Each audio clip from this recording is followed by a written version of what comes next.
जय हिंद दोस्तों। अगर मैथ में अभी भी डर लग रहा है दोस्तों, तो केवल ये वीडियो तुम्हें अच्छा खासा मार्क्स दिला सकता है। पूरे बुक के संपूर्ण 8 नंबर वाले और जितने मोस्ट इंपॉर्टेंट वायरल क्वेश्चन है जो हर हालत में पूछा जाएगा बोर्ड एग्जाम में, वो कराने वाला हूं। यानी बिल्कुल डर खत्म कर दो, डर खत्म कर दो। मैं हूं ना, मैं हूं ना, बेहतर मार्क्स आएगा, बस इतना याद रखो। आज की इस वीडियो में संपूर्ण किताब के 8 नंबर वाले मोस्ट इंपॉर्टेंट क्वेश्चन कराने वाला हूं। इन सारे क्वेश्चन को किसी कीमत पे नहीं छोड़ोगे। 5 नंबर वाले सारे क्वेश्चन करा चुका हूं, ठीक है। 2 नंबर 3 नंबर वाले सारे क्वेश्चन करा चुका हूं, और बाकी पूरा प्लेलिस्ट में समाकलन, निश्चित समाकलन, 3D हो, चाहे छठवां चैप्टर हो, 7वां चैप्टर, सब कुछ करा दिया हूं मैं।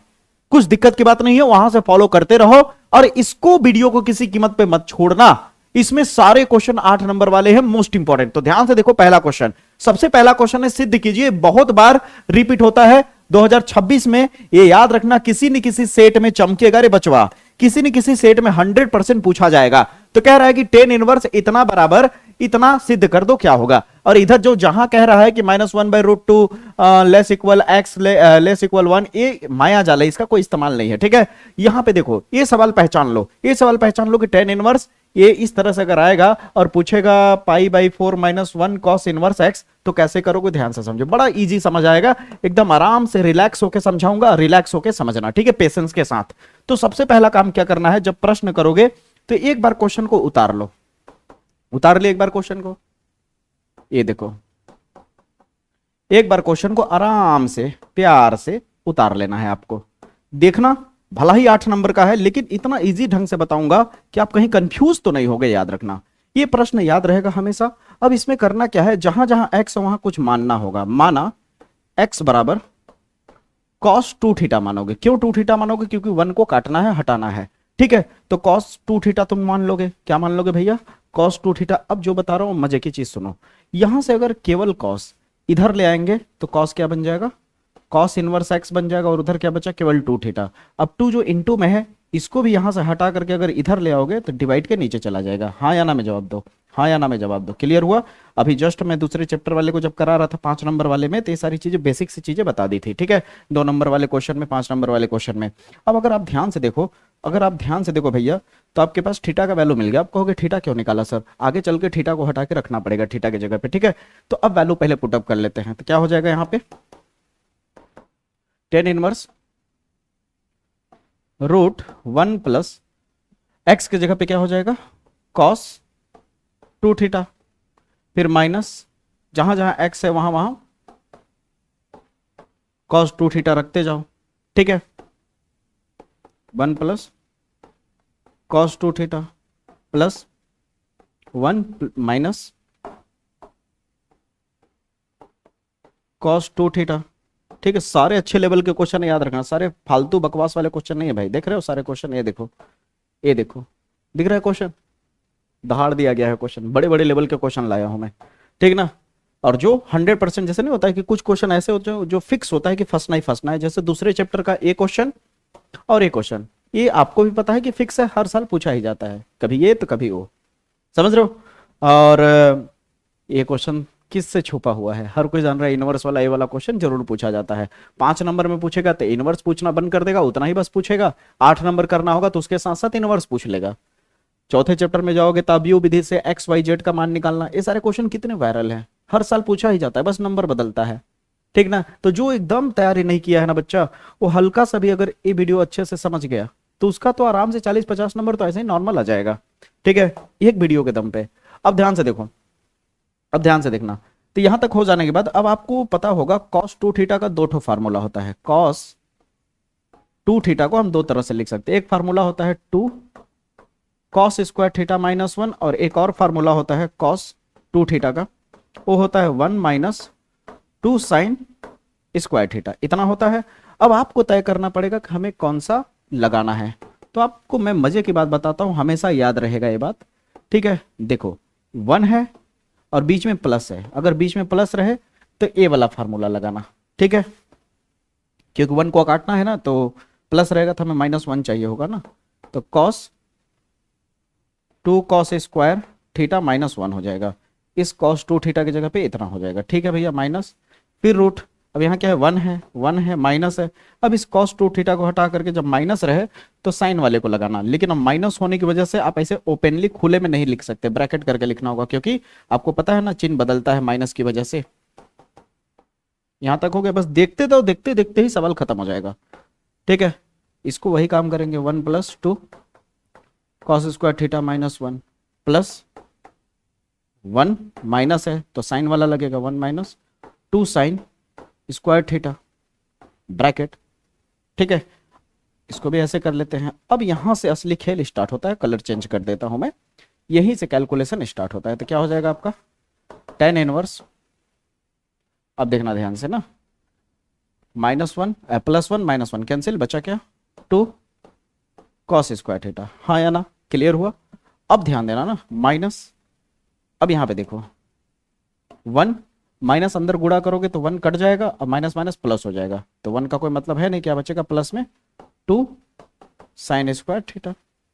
उसी तरह नीचे में देखोगे तो -1 + 1 कैंसिल हो जाएगा, बचेगा रूट में केवल 2 cos स्क्वायर थीटा प्लस, यहां देखोगे तो 1 1 कट जाएगा और माइनस माइनस क्या हो जाएगा, प्लस हो जाएगा, 2 साइन स्क्वायर थीटा हो जाएगा। अब ये बात आपको पता ही है, ये बात पता है रे बाबा, पता है कि ना, कि cos स्क्वायर थीटा है तो स्क्वायर की वजह से cos जो है बाहर निकल जाएगा, लेकिन 2 रूट से बाहर नहीं निकल पाएगा, तो 2 रूट में ही रह जाएगा एंड 2 cos थीटा बन के बाहर निकल जाएगा, -2 रूट में ही रह जाएगा, लेकिन साइन स्क्वायर थीटा जो है बाहर निकल के साइन थीटा बचेगा। ठीक है, उसी तरह यहाँ भी √2 रह जाएगा अंदर में और एक cos थीटा। यहाँ तक बताओ कोई दिक्कत हुआ? अगर यहाँ तक कोई दिक्कत नहीं हो तो सवाल तो खत्म हो गया रे भाई। सवाल तो धीरे धीरे हम लोग 50% हिस्सा कंप्लीट कर चुके सवाल का। यहाँ तक क्लियर हुआ? अब यहाँ तक क्लियर होने के बाद क्या करेंगे हम लोग, ध्यान से देखना, यहाँ भी √2 यहाँ भी √2 दोनों जगह है ना। यहाँ पे अगर आप ध्यान से देखो तो इस जगह पे भी √2 है, इस जगह पे भी √2, तो √2 कॉमन ले लेते हैं, tan इनवर्स √2 ऊपर से कॉमन ले लेते, तो अंदर में क्या बचेगा, cos theta minus sine theta, और यहाँ क्या बचा, √2 कॉमन लेने के बाद cos theta plus sine theta. ठीक है,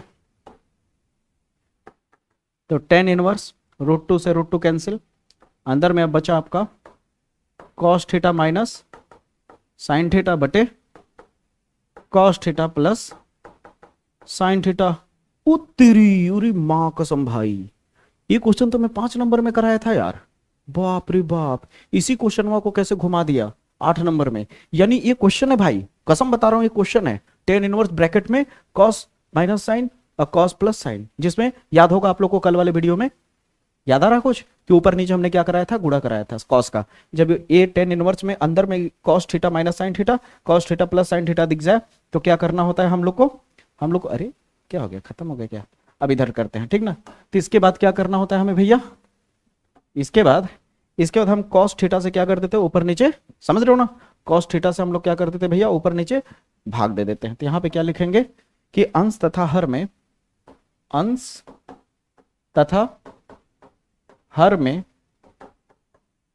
cos थीटा से भाग देने पर, तो क्या हो जाएगा, tan इनवर्स, अब देखो यहाँ पे cos थीटा है, ऊपर में cos थीटा, इसके नीचे भी भाग दो cos थीटा का, सब जगह cos थीटा का भाग दे दो, साइन थीटा के भी नीचे cos थीटा लगा दो।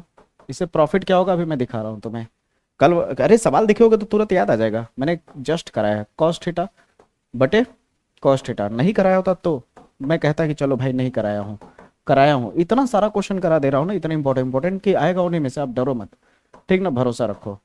ठीक है, यहां तक क्लियर हुआ, ठीक है। tan इनवर्स cos से cos कटेगा तो कितना बचेगा, 1 माइनस साइन बाई cos क्या हो जाएगा, tan थीटा हो जाएगा, डिवाइड cos से cos कटेगा तो क्या हो जाएगा, 1 हो जाएगा, फिर प्लस साइन बाई cos को tan थीटा लिखा जा सकता है। अब इसे गौर से देखो, यहाँ पे एक फार्मूला बनेगा, कभी भी आपको 1 दिखे तो एक चीज बताता हूँ, रुको, फार्मूला बताने से पहले आपको एक चीज दिखाता हूँ, आप ध्यान देना थोड़ा सा, इधर मैं साइड कर देता हूँ, ठीक ना, बाद में मैं दिखा दूंगा।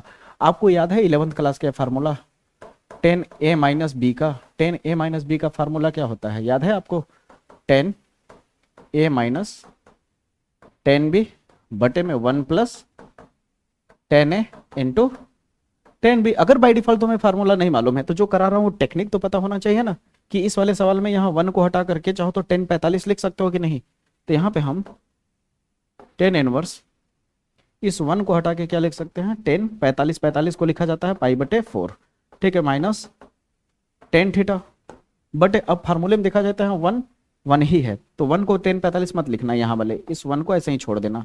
फिर प्लस एक मजे की चीज बताता हूँ, 10 थीटा के मल्टीप्लाई में अपने मन से अगर 1 कर दो तो क्या कोई फर्क पड़ेगा? 1 का किसी के साथ गुणा करने से कोई फर्क नहीं पड़ता, 1 मल्टीप्लाई में लगाओ या ना लगाओ कोई बात नहीं, 1 हमेशा मल्टीप्लाई में छुपा रहता है।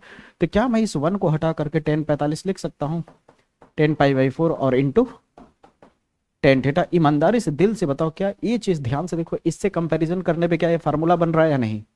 बस फर्क ये है कि ए की जगह पे π/4 है और बी की जगह पे थीटा है, तो यानी 10a - b का फार्मूला बन रहा है। तो यहाँ पे क्या हो जाएगा 10 इनवर्स, यहाँ पे क्या हो जाएगा 10 ए की जगह पे π/4 माइनस बी की जगह पे थीटा। अब ये बात आपको पता है, बाहर में 10 इनवर्स है, अंदर में 10 है, कैंसिल हो जाएगा, ठीक ना। ये आपको समझाने के लिए कैंसिल करता हूँ, लेकिन आप मत करना, आप डायरेक्ट लिख देना, ठीक ना, π/4 माइनस थीटा। अब इसे चाहो तो आप क्या लिख सकते हो, π/4 माइनस, अब थीटा को हटा के थीटा का मान रख सकते हो। आपको याद होगा मैंने आपको बताया था कि आने वाले कल में हम लोग थीटा का वैल्यू रखेंगे। ये देखो थीटा बराबर कितना है, 1/2 कॉस इनवर्स एक्स, तो यहाँ थीटा की जगह क्या हो जाएगा 1/2 कॉस इनवर्स एक्स। अब जरा बताओ ईमानदारी से, यही प्रूफ करना था या नहीं? हमने लेफ्ट हैंड ले करके राइट हैंड साइड ला दिया, ठीक ना। अब इसे आप, मैं छोटा कर दे रहा हूं, आप इसे स्क्रीनशॉट ले लो बच्चा, ठीक है। अब बताओ क्लियर हुआ सवाल, मजा आया? अब चलते हैं अगले क्वेश्चन की तरफ। लाइट कट जाने की वजह से अब मेरे को कॉपी पे बनाना पड़ रहा है हाथ से, क्योंकि मायने ये नहीं रखता कि मैं फेस दिखाऊं या नहीं दिखाऊं। अभी फिलहाल मायने ये रखता कि आप तक सही कंटेंट, सही सवाल आप तक पहुंचना चाहिए। तो जैसे कि इस सवाल की हम बात कर रहे थे, आपको जैसा कि मैंने डिजिटल बोर्ड पे दिखाया भी था कि 8 नंबर में पूछा जाता है प्रश्न दोस्तों। जैसे कि यहाँ पे दिया है अवयव इतना बराबर इतना दिया है, ठीक है, ए बराबर इतना दिया है और कह रहा है दर्शाइए, कह रहा है कि दर्शाइए कि a⁻³ - 6a² + 5a + 11i बराबर 0 होगा। अगर इतने पे ही सवाल रोक देता तो 5 नंबर का बनता सवाल। कितने नंबर का बनता? 5 नंबर का। लेकिन इसमें साथ में जोड़ दिया कि इसके साथ साथ इसकी सहायता से ए इनवर्स भी ज्ञात कीजिए। इसका मतलब ये सवाल अब चला गया सीधे सीधे 8 नंबर में। समझ आई मेरी बातें? तो ये सवाल याद रखिए, या तो 5 नंबर में पूछेगा तो इतने को हटा देगा, इतना पूछ लेगा, या फिर अगर 8 नंबर में पूछना होगा तो इतना जोड़ लेगा। लेकिन 100% है ये आएगा ही आएगा सवाल। समझ आई मेरी बातें? तो कैसे करना है ध्यान दीजिए। पहले आप ए इनवर्स यहाँ पे देखो, एडजॉइन की तरह से नहीं निकाल सकते ए इनवर्स, समझ रहे हो? एडजॉइन की मदद से यहाँ ए इनवर्स नहीं निकाल सकते, क्योंकि खुद कह रहा है कि इसकी सहायता से, जो आपको दिया है कि इतना बराबर इतना होगा, इसकी सहायता से ए इनवर्स निकालना है। इसका मतलब हमें कैसे करना होगा, ध्यान दीजिए। सबसे पहले इसको हल करना होगा, इस पूरे को, दिख रहा है? इसको हल करके पहले हम 0 प्रूफ कर लेते हैं, फिर उसकी सहायता से इसे हल कर लेंगे, ठीक है। तो चलिए स्टार्ट करते हैं। सबसे पहले यहाँ पे अगर देखा जाए तो प्रश्नानुसार हमें क्या दिया है, कह रहा है कि हमें सिद्ध करना है कि a⁻³ जो है -6a² + 5a + 11i के बराबर, जब इसे हल करोगे तो बराबर 0 आना चाहिए। तो अभी आप ध्यान से देखो तो हमारे पास केवल और केवल a का वैल्यू दिया हुआ है। a का वैल्यू कितना दिया है दोस्तों अवयव में, ठीक है। राइटिंग देखिए, उतना ज्यादा बनाऊंगा नहीं, फटाफट लिखूंगा मैं। 1 1 2 1 2 -1 1 -3 3 ए दिया हुआ है, ठीक है। अब आप खुद सोच के देखिए, ए तो दिया है, लेकिन मुझे क्या क्या चाहिए, a² का वैल्यू चाहिए और a⁻³ का, क्योंकि ए तो है ही है और आई तो पता चली जाता है। रो 3 है और रो देखो, रो 1 रो 2 रो 3 रो है, कॉलम कितना है 1 रो 2 रो, कॉलम कितना है 1 कॉलम 2 कॉलम 3 कॉलम है। तो इसका मतलब क्या होता है, 3 कॉलम और 3 रो वाला अगर हो तो आई का वैल्यू आपको पता ही है क्या होता है। उस दौरान आई का वैल्यू आपका बनता है, उस दौरान आई का वैल्यू आपका बनता है 1 0 0 0 1 0 0 0 1। ये आपको पता ही है, 3 रो 3 कॉलम के लिए। तो आई तो हैया है, ए हैया है, a² चाहिए a⁻3, यानी हमारा मकसद a² और a⁻3 निकालना है। तो a² निकालने के लिए अगर हम a × a कर दें, a का a से ही गुणा कर दें तो a² मिल जाएगा कि नहीं, यानी a का a से ही गुणा करेंगे तो a का वैल्यू कितना है 1 1 2 1 2 -1, फिर कितना है 1 -3 फिर 3, यही है। फिर इसका मल्टीप्लाई किससे करेंगे भैया, 1 1 2 फिर 1 2 -1 1 -3 3, खुद का खुद से मल्टीप्लाई कर देंगे तो a² हमें मिल जाएगा। अब मल्टीप्लाई करने का तरीका क्या होता है, देखिए यहाँ रफ में मैं समझा रहा हूं, यहाँ पे देखिए वही चीज मैं लिखा हुआ हूं।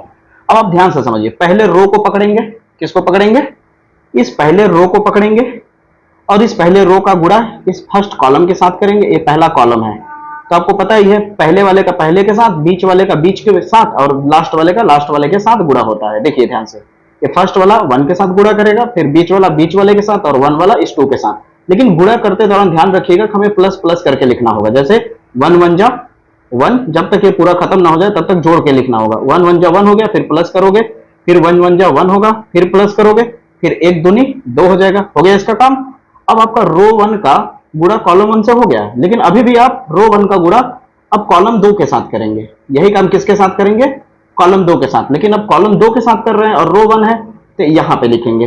रो 1 है यहां पे लिखेंगे। समझ है मेरे बात? गुणा करने बाद 1 एकम 1, फिर प्लस 1 एकम 1 दूनी 2, फिर यहाँ 1 है और यहाँ -1 है तो 1 एकम 1 होगा, लेकिन प्लस माइनस करके क्या हो जाएगा? -1 हो जाएगा। ठीक है, अब इसी का इस वाले के साथ करेंगे तो सेम प्रोसीजर वही होगा।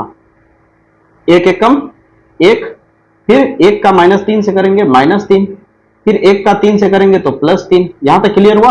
वही सेम चीज रो 2 को पकड़ेंगे। अब रो 2 है तो नीचे में लिखते जाएंगे, फिर रो 3 को लेंगे तो और नीचे में लिखते जाएंगे। अब समझ आई मेरी बात है? तो रो 2 को लेंगे, फिर से वही काम करेंगे, पहले कॉलम के साथ मल्टीप्लाई करेंगे, 1 का 1 बीच पहले का पहले के साथ, बीच वाले का बीच वाले के साथ, लास्ट वाले का लास्ट वाले के साथ। समझ आई मेरी बात है? तो करके दिखाता हूं। 1 और 1 का करेंगे तो 1 हो जाएगा, फिर 2 और 1 का करेंगे तो कितना हो जाएगा? 2 हो जाएगा, फिर 3 और 2 का करेंगे तो -6 हो जाएगा। फिर इसी वाले का अब दूसरे कॉलम के साथ करेंगे तो 1 का ऊपर वाले से करोगे तो 1 हो जाएगा, 2 का 2 से करोगे तो +4 हो जाएगा, फिर -3 का -1 से करोगे तो माइनस माइनस प्लस और 3 एकम 3 हो जाएगा। फिर इसी का इस वाले के साथ करोगे तो 1 एकम 1, फिर -3 का 2 से करोगे तो कितना हो जाएगा? -6 हो जाएगा, फिर -3 का 3 से करोगे तो -9 हो जाएगा। यहां तक समझ आ पा रहा है या नहीं? क्लियर हुआ यहां तक? अगर यहां तक क्लियर है तो बताओ तीसरी लाइन वाला। अब तीसरे रो को लोगे तो फिर से तीसरे रो को पहले कॉलम के साथ भी, दूसरे कॉलम के साथ भी, तीसरे कॉलम के साथ भी। पहले कॉलम के साथ करोगे तो 2 का 1 से करोगे तो कितना हो जाएगा? 2 एकम 2, फिर -1 का 1 से करोगे -1, फिर 3 का 2 से करोगे 6। ठीक है, ये 2 का 1 से करोगे 2, फिर -1 का 2 से करोगे -2, फिर 3 का -1 से करोगे -3। देखो समय लगेगा, थोड़ा सा पेशेंस रखना, अच्छे से सीख के जाओगे। ठीक है, याद रखना, रटने वाला काम नहीं है यहाँ। तो 2 एकम 2, फिर देखो 2 का 1 से किया 2 आया, फिर -1 का -3 से करेंगे तो माइनस माइनस प्लस 3 एकम 3, 3 का 3 से करेंगे प्लस का 3 3 का 9। अब बताओ यहां तक क्लियर हुआ? अब इसे जैसे ही हल करोगे भैया, जैसे ही इसे हल करोगे तो a स्क्वायर का वैल्यू जोड़ दोगे। अब देखो खुद जोड़ लो, 2 और 1 3 और 1 4 हो जाएगा। 4 हुआ कि नहीं? यहां तक क्लियर हुआ? 4 हो जाएगा। फिर यहां करोगे तो 2 आ जाएगा, यहां करोगे तो 1 आ जाएगा। देख लो 3 से 3 कट जा रहा है, प्लस माइनस में 1 बचा कि नहीं? उसी तरह इसको करोगे तो देखो 1 और 2 3 हो जाएगा, और 3 - 6 कितना होगा? -3 होगा। यहाँ कितना हो जाएगा? 2 में से 1 गया 1 और 1 7 हो जाएगा। क्लियर हुआ कि नहीं? यहाँ तक कोई दिक्कत? कोई दिक्कत नहीं। यहाँ 8 हो जाएगा, यहाँ आपका कितना हो जाएगा भैया? 8 हो जाएगा, और यहाँ कितना हो जाएगा? -3 हो जाएगा। और यहाँ हल करोगे तो कितना हो जाएगा? -6 -5 15 हो जाएगा, माइनस में और -14 आ जाएगा। कितना आ जाएगा? माइनस का 14 और नीचे में प्लस का 14 हो जाएगा। तो इतना वैल्यू मिला, यानी ए स्क्वायर का हमने वैल्यू निकाल लिया। ठीक है, यहां मैं डायरेक्ट लिखूंगा, लेकिन तुम जब हल करोगे तो इस वाले को लिखोगे ही यहाँ। समझ आए मेरी बातें? तो ए स्क्वायर का वैल्यू हमें पता चल गया। ए स्क्वायर का वैल्यू हमें पता चल गया कितना? 4 - 3 7, फिर 2 8 - 3 1 -14 और ये 14। अब ए स्क्वायर का वैल्यू मिल गया। ए स्क्वायर आसानी से अब रख लेंगे, लेकिन ए पावर 3 भी चाहिए। तो इसी ए स्क्वायर में अगर ए का फिर से गुणा कर दें तो क्या ए पावर 3 मिलेगा या नहीं? ईमानदारी से बताइए, क्या ए पावर 3 हमें मिलेगा या नहीं? मिल जाएगा। तो ए स्क्वायर का जो वैल्यू है उसे लिख देते हैं।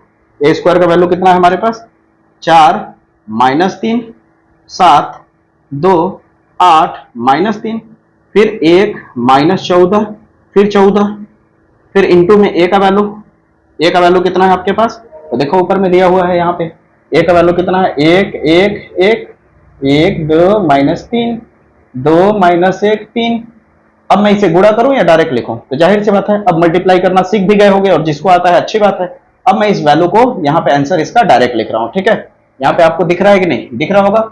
अब ए पावर 3 का मैं आंसर डायरेक्ट लिख रहा हूं। तो ए पावर 3 का आंसर दोस्तों आ जाएगा 8 7 1 और -23 27 -69, फिर आ जाएगा 32 -13 और यहाँ आ जाएगा आपका 58। आप मिला सकते हो करके। ठीक है, अब ये पावर 3 मिल गया। अब a पावर 3 मिल चुका है, तो हमें अब प्रश्नानुसार क्या ज्ञात करना है। अब हमें a पावर 3 मिलने के बाद प्रश्नानुसार हमें क्या निकालना है भैया, प्रश्नानुसार हमें निकालना है। तो दोस्तों अब हमें प्रश्नानुसार यही निकालना है कि इतना बराबर 0 प्रूफ करना है। तो प्रश्नानुसार यहाँ पे अब लिख देते हैं जो हमें प्रूफ करना है। हम लेफ्ट हैंड लेके राइट हैंड ला देंगे, लेफ्ट हैंड साइड ले रहे हैं, इस तरफ वाले को हल करके 0 लाके दिखा देते हैं। अब देखो कितना इजी तरीके से हल हो जाएगा। आपको लगेगा अरे बाप रे बाप, इतना बड़ा सवाल इतने आसान तरीके से सर जी हो गया। आपको यकीन नहीं होगा, ऐसा लगेगा कि बहुत प्यारा सा सवाल था। और ये आएगा एग्जाम में, तो याद रखना संख्या का खेल है, संख्या गड़बड़ ना होने पाए। a पावर 3 अभी जस्ट हमने निकाला है, a पावर 3 का वैल्यू डायरेक्ट लिख दूं, चलेगा?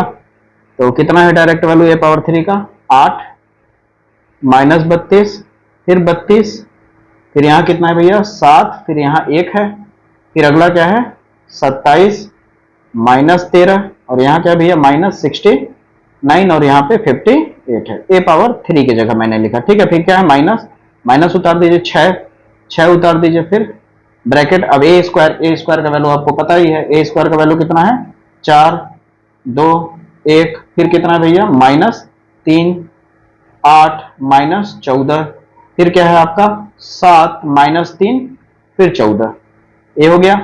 फिर +5, a का वैल्यू पता ही है, प्रश्न में खुद दिया हुआ है, दिख भी रहा है आपको। a का वैल्यू कितना है 1 1 1 1 2 -3 2 -1 और 3, ठीक है। यहां तक क्लियर है भैया, यहां तक क्लियर है आप लोग को? अगर आप लोग को देखिए कैलकुलेशन अगर क्लियर होता जाए, ठीक ना, लग रहा है कि हाँ इसके बाद मैं कर लूंगा, तो वीडियो को थोड़ा थोड़ा भगाते जाइएगा, ठीक है, क्योंकि आपका कम समय है। तो आप ऐसा जरूरी नहीं कि आप पूरा वीडियो देखें, आप हल्का हल्का वीडियो को स्पीड करके देख सकते हैं, भगा के देख सकते हैं, ठीक है। और आपको एकदम अच्छे से देखना है तो देखते जाइए, कोई दिक्कत नहीं है। फिर उसके बाद क्या है +11, और आई को तो पता ही है क्या लिख सकते हैं हम लोग, 1 0 0 0 1 0, फिर 0 0 1 लिख सकते हैं, कोई दिक्कत नहीं भैया। अब आप ध्यान दीजिए, बड़ी खास बात बता रहा हूं। यहां तक जब आपका हो जाएगा, यहां तक आपका हो जाएगा तो बड़ा इजी लगने लगेगा सवाल। कैसे, मैं दिखाता हूं आपको। देखिए इसको सेम उतारिए। अब जहां बाहर में जैसे यहाँ 6 है इंटू में, यहाँ 5 है, यहाँ 11 है, इनका गुणा कर दीजिए। तो जैसे ही गुणा करेंगे तो क्या होगा, ध्यान दीजिए। पहले यहां तो बाहर में कुछ है नहीं, तो इसको सेम उतार देते हैं। 8 -32 32 7 27 -13 1 -69 फिर 58, क्लियर है। फिर यहाँ माइनस, अब अंदर 6 का गुणा कर लेते हैं, लेकिन माइनस के साथ कर लेते हैं। तो माइनस के साथ करेंगे तो माइनस क्या हो जाएगा, प्लस हो जाएगा बाहर में, ठीक है। तो -6 का अंदर गुणा करना है, तो कितना हो जाएगा, -6 का 4 से करेंगे तो -24 हो जाएगा। होगा कि नहीं, प्लस में है लेकिन क्या हो जाएगा, गुणा होकर के 24 में आ जाएगा, क्या हो जाएगा -24। उसी तरह 6 का 2 से करेंगे तो 6 दूनी 12 होगा, लेकिन माइनस के साथ गुणा कर रहे हैं इसलिए -12 हो जाएगा। 6 का 1 से करेंगे तो 6 रहेगा, लेकिन माइनस के साथ कर रहे हैं इसलिए माइनस आ जाएगा। क्लियर हुआ? अब डायरेक्ट लिखो सब, यहाँ हो जाएगा 18, क्यों, क्योंकि 6 3 18 होगा, लेकिन यहाँ भी माइनस, यहाँ भी माइनस, माइनस माइनस प्लस हो जाएगा, हाँ। और 8 6 48 हो जाएगा, 48, लेकिन यहाँ क्या हो जाएगा, माइनस आ जाएगा। 14 का 6 से कर दोगे तो कितना हो जाएगा, 84 हो जाएगा, लेकिन माइनस माइनस क्या हो जाएगा, प्लस हो जाएगा। फिर 7 6 42 माइनस में आएगा, फिर माइनस माइनस प्लस हो जाएगा, 6 3 18। क्लियर हुआ? और यहाँ माइनस में 84 आ जाएगा। उसी तरह 5 का गुणा अगर अंदर करोगे आप, तो 5 एकम 5 एकम 5 एकम 5 5 एकम 5 5 दूनी 10 माइनस 5 तिहाई 15 5 दूनी 10 माइनस 5 और 5 तिहाई 15, इतना होगा भैया, बिल्कुल होगा। फिर प्लस, अब इसका 11 का अंदर गुणा कर देंगे तो क्या हो जाएगा, 11 एकम 11 0 0 0 11 एकम 11 0 0 0 11 एकम 11। अब हमने इतना तो कर लिया, अब इस पूरे को जोड़ देना होगा। अब सिंपल इस पूरे को क्या कर देंगे, जोड़ देंगे। तो जोड़ने तो आता ही होगा, चलिए मैं जोड़ के दिखा देता हूं आपको सीधे सीधे। अब हम एक ऐसे लाइन खींचते हैं, देखिए सबको जोड़ रहे हैं। देखो 8 8 -24 -24, सबके चारों को पहला पहला उठाओ, पहला पहला पहला पहला, ठीक है। तो 8 -24 प्लस का 5 फिर प्लस का 11, क्लियर हुआ। उसी तरह बीच वाले को उठाओ, 7 -12 फिर यहां +5 फिर प्लस का 0, समझ आए मेरी बातें। फिर उसी तरह थर्ड वाले को उठाओ, 1 फिर -6 1 फिर -6 फिर प्लस का 5 फिर प्लस का 0। अब मैं डायरेक्ट लिख दूं पूरा, कोई दिक्कत नहीं। अब दोस्तों ध्यान से देखिए, पूरा मैंने लिख दिया, सेम पैटर्न पे कैसे लिखा है समझ आ गया होगा। अब इनको अगर आप हल करोगे, जैसे देखो यहाँ 8 है, -24 है, +5 है और 11 है। 8 और 5 अगर ध्यान से देखो तो 8 5 कितना होता है 13, 13 और 11 कितना हो जाएगा 24, 24 प्लस में है और माइनस में 24 क्या हो जाएगा 0। इसी तरह सब करोगे तो 0 आ जाएगा, ओवरऑल 0 आ जाएगा। ठीक है, इस तरह का क्वेश्चन 100% पूछा जाता है, याद रखिए दोस्तों, इस तरह का क्वेश्चन 100% पूछा जाता है। यहाँ पे मैं कुछ क्वेश्चन दिखा रहा हूँ, आप ध्यान देना। ठीक है, यहाँ पे मैं कुछ क्वेश्चन दिखा रहा हूँ, ध्यान देना। यहाँ पे आप अगर ध्यान से देखो, ये क्वेश्चन आपको दिख रहा है जिसपे उंगली रखा हूं मैं, ये क्वेश्चन अगर आपको ए इनवर्स नहीं पूछा तो डायरेक्ट इस तरह भी पूछ सकता है, तो 5 नंबर का बनेगा। और अगर ऐसे दे करके मान ज्ञात करने के भी बोल सकता है, कोई जरूरी नहीं कि हर बार आपको बराबर में 0 दे करने के लिए, लेकिन पैटर्न तो वही है ना, करने का पैटर्न तो वही है ना। तो अब बताओ इस तरह का क्वेश्चन अच्छे से एकदम अटेम्प्ट कर लोगे या नहीं। यहाँ भी वही चीज है कि इतना बराबर 0 प्रूफ करो, ए इनवर्स नहीं निकालने को दिया, बस 0 प्रूफ करने के लिए दिया, इतना कर दोगे तो 5 नंबर मिल जाएगा। लेकिन यहीं पर अगर ऐसे सवाल दे दिया, ऐसे कर दिया कि 0 भी है और इसकी सहायता से ए इनवर्स करिए, तो तुरंत एक कितने में बदल जाएगा 8 नंबर में। लेकिन 3 रो 3 कॉलम वाला होना चाहिए। अगर 2 रो 2 कॉलम वाला होगा इसी तरह का, भला ये इनवर्स पूछे, लेकिन 8 नंबर का नहीं होगा, फिर 5 नंबर का होगा। अब बताओ क्लियर हुआ या नहीं क्वेश्चन, क्लियर हुआ। अब समझ लेते हैं कि ए इनवर्स निकाला कैसे जाएगा इसकी सहायता से। तो अब ध्यान से समझने की कोशिश करना, बात को पूरा अच्छे तरीके से ध्यान से समझना। आपको प्रश्नानुसार एक तो पता चल गया कि a power 3 minus 6a² plus 5a plus 11i बराबर 0, ये तो पता चल गया कि हाँ सिद्ध कर लिए बराबर है, वाकई में ये क्या है एक दूसरे के बराबर है वाकई में। तो हमें करना क्या होगा, अब इसे हल करने के लिए दोनों पक्षों में ए इनवर्स का गुणा कर देंगे, दोनों और क्या कर लेंगे ए इनवर्स का गुणा करने पे, तो लिखेंगे दोनों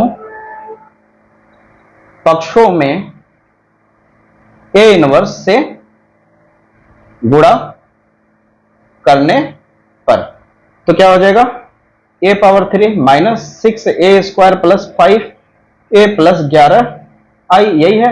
अब इंटू में a इनवर्स कर लो यहां और बराबर 0, यहां भी इंटू में a इनवर्स कर लो, भाई दोनों पक्षों में करना होगा। तो अब जो कह रहा हूं ध्यान से सुनो, a इनवर्स का अंदर गुणा होगा तो देखो a पावर 3 है ना, तो a इनवर्स का गुणा करोगे तो एक घट जाएगा पावर, तो कितना बचेगा a पावर 2 बचेगा। फिर माइनस यहां 6 है और a पावर 2 है ना, तो a इनवर्स का गुणा करोगे तो a पावर 1 बचेगा, घटता जाएगा। प्लस यहाँ 5 है और a पावर यहाँ कुछ है तो 1 है, और 1 में से 1 घटेगा तो 0 हो जाएगा, यानी यहाँ a के पावर 0 हो जाएगा, a के पावर 0 हो जाएगा। प्लस यहाँ 11 है, अब a का इनवर्स का गुणा करोगे तो i हट जाएगा और 11 के बगल में क्या हो जाएगा a इनवर्स हो जाएगा, और 0 का इनवर्स से गुणा करने पे 0 आता है। ठीक है, यहाँ तक क्लियर हुआ। अब मजे की बात देखो, यहाँ पे a इनवर्स जो माइनस, ये देखो 11 a इनवर्स दिख रहा है, इस 11 a इनवर्स को पूरा उधर ले जाओ उस साइड, तो बचा क्या a² माइनस 6a प्लस केवल 5, क्योंकि a के पावर 0 का मतलब होता है 1।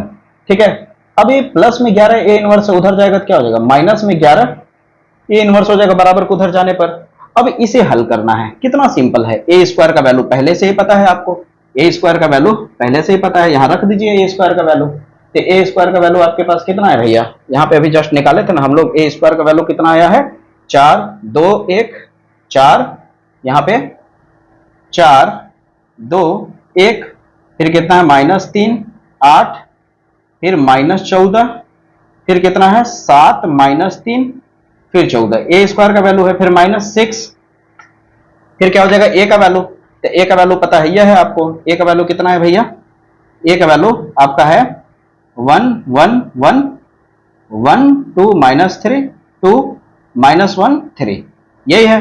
फिर प्लस, अब यहाँ 5 है, संख्या में 5 है तो यहाँ +5 है, अब यहाँ +5 है, यहाँ a इनवर्स हट, ये जब 0 था तो हट गया, खत्म हो गया। तो जब 5 के बगल में कुछ नहीं है तो अपने मन से आप i मान लेंगे, क्या मान लेंगे i, तो क्या हो जाएगा 5, फिर यहाँ क्या लग जाएगा 1 0 0 0 1 0 0 0 1, और बराबर में क्या हो गया -11 a इनवर्स। अब इसको हल करना तो सिखा ही दिया हूं, तो डायरेक्ट लिख दूं मैं, चलो डायरेक्ट लिखता हूं यहाँ पे। ठीक है, मान लो हल करने के बाद आपका कितना आ जाएगा, यहाँ पे हल करने के बाद गुरु आपका जो आएगा वो आएगा -3, क्या आएगा -3 4 5 9 -1 -4, फिर आएगा आपका 5 -3 -1, यही आएगा आपका। ठीक है, अब बराबर में क्या है -11 a इनवर्स है, यही है।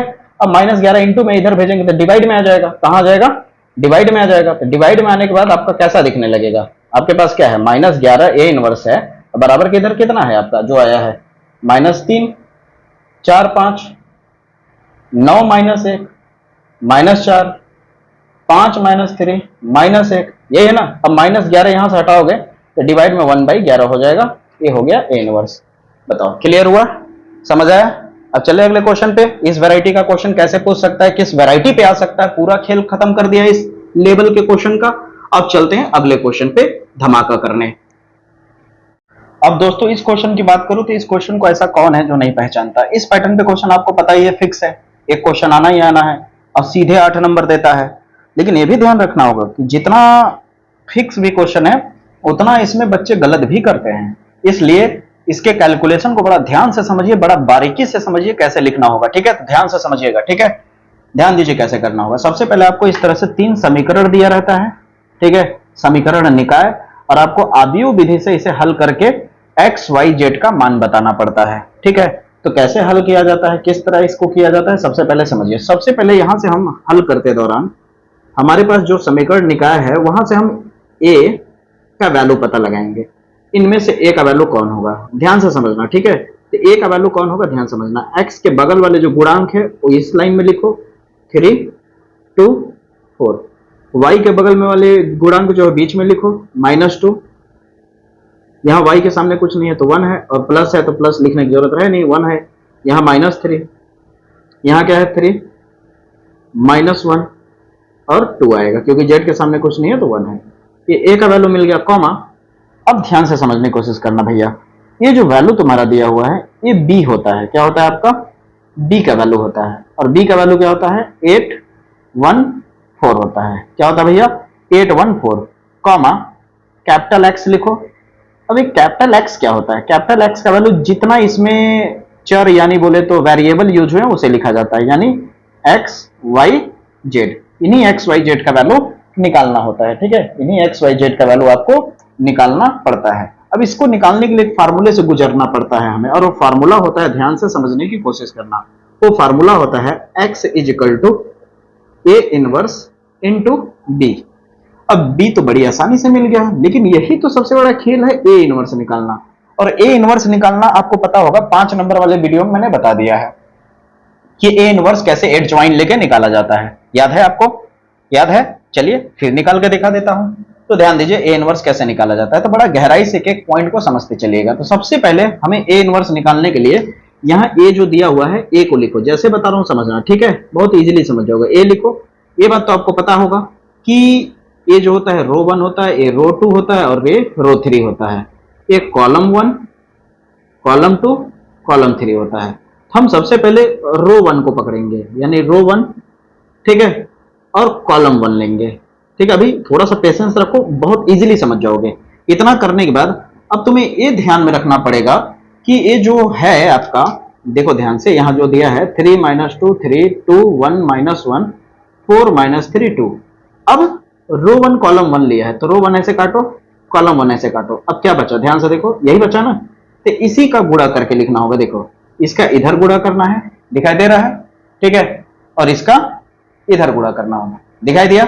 तो कैसे लिखेंगे, इसका इधर गुणा करेंगे तो लिखेंगे 2 एकम 2, फिर फार्मूले का माइनस लगाएंगे, फिर 3 का 1 से गुणा करेंगे, 3 एकम 3, और माइनस माइनस प्लस हो जाएगा। ठीक है, अब इसे हल करोगे तो कितना आएगा, -1 आएगा। हाँ या ना में जवाब। इसे हल करने में कितना आ रहा है, 2 - 3 आ रहा है। अब इतना लिखने के बाद आपको एक खेल खेलना पड़ेगा कि यहां अपने मन से एक चीज लगाओगे, -1 ब्रैकेट करोगे, इंटू करोगे, और यहाँ 1 और 1 है तो यही 1 + 1 कर दोगे। ठीक है, इसका काम क्या है बताता हूं मैं। अभी पहले ये बताओ कि इस ब्रैकेट का आंसर कितना आ रहा है। इस ब्रैकेट का आंसर आ रहा है -1। अब ये बताता है, ये वाला जो आगे लिखा हूं मैं, कि तुम्हारा आंसर जो आया है उसका चिन्ह पलटेगा या नहीं। अगर यहाँ सम संख्या है पावर में, 1 + 1 क्या है, 2 है। अगर सम संख्या है तो यहाँ पे चिन्ह में कोई बदलाव नहीं होगा, जैसे का तैसा रहेगा। अगर यहीं पे 1 + 2 हो जाता, 3 हो जाता, तो चाहे आंसर आपका कुछ भी हो, चिन्ह बदल जाएगा। अगर आंसर माइनस में आया है तो प्लस हो जाएगा, और अगर प्लस में आया है तो माइनस हो जाएगा। खेल समझ आया? उसी तरह फिर अगला लोगे, ए रो नहीं बदलोगे, सेम रखोगे, कॉलम बदलोगे। रो 1 लिया, कॉलम 2। अब देखो, रो 1 अभी भी वही है, ध्यान दो, यही 3 - 2 3, ठीक है, 2 1 -1 4 3 2। अब तुमने रो 1 ही रखना है, कॉलम 2 ले लिया है, तो अब बचा क्या, 2 4 2 4 और -1 2। अब इसका इधर गुणा करोगे कितना हो जाएगा, 2 2 4, फार्मूले का माइनस, 4 एकम 4, लेकिन यहाँ माइनस होने की वजह से माइनस क्या बन जाएगा, प्लस। यहाँ क्या हो जाएगा आपका 4 प्लस 4 हो जाएगा, और यहाँ अपने मन से -1 लगा करके 1 प्लस 2 करोगे। अब पहले 4 प्लस 4 कितना होगा, 8 होगा, लेकिन यहाँ पावर कितना हो रहा है, 1 प्लस 2 का मतलब हो रहा है विषम संख्या, इसका मतलब अपने आप माइनस लग जाएगा। भला ही आंसर प्लस में आया है, लेकिन चीजें क्या हो जाएगी, माइनस में हो जाएगी। ईमानदारी से बताओ, समझ आया? अब तुम बताओ, क्या मैं रो बदलूं या कॉलम? तो अभी भी रो 1 लूंगा और कॉलम 3 लूंगा। तो उसी तरह यहाँ -1 लिखेंगे, 1 लिखेंगे, +3 लिखेंगे। अब इसे हल करके देख लेते हैं। रो 1 कॉलम 3 लिया है, तो रो 1 और कॉलम 3 लिया है, तो ये लोग बच गए, दिख रहा होगा, ये लोग बच गए। तो कितना हो जाएगा, 2 3 6, लेकिन माइनस में 6, फार्मूले का माइनस, 4 एकम 4, तो कितना हो रहा है आपका -10 आ रहा है। क्या आ रहा है, -10। अब देखते हैं -10 का चिन्ह बदलेगा या नहीं। तो यहाँ 1 और 3 कितना हो जाएगा, 4 हो जाएगा, सम संख्या है इसलिए चिन्ह जैसे का तैसा रहेगा। अब हम रो वही रखते हैं, कॉलम 4 लेते हैं। तो क्या कॉलम 4 लेना चाहिए मुझे? यहाँ तो कॉलम 1, कॉलम 2, कॉलम 3 तक ही है, इसलिए 4 नहीं ले सकते। 4 होता तो 4 तक भी जाते, तो 4 है नहीं, समझ रहे हो? तो आप ध्यान से समझो। अब हमारे पास कॉलम तो खत्म हो गया, अब रो बदलेंगे, रो 2 लेंगे। अब फिर स्टार्ट करेंगे कॉलम 1 से, कॉलम 1, फिर उसी तरह रो 2, फिर कॉलम 2, फिर रो 2, फिर कॉलम 3। उसी तरह जब कॉलम 3 हो जाएगा तो फिर उसी तरह रो बदलेंगे, 3 लेंगे, रो क्या करेंगे, 3 लेंगे और कॉलम बदल देंगे, 1 2 3, ठीक है। और इनका सेम इसी पैटर्न पे वैल्यू निकालेंगे, सेम इसी पैटर्न पे वैल्यू निकालेंगे। अब बताओ, ईमानदारी से इस पैटर्न पे पूरा वैल्यू निकाल लोगे?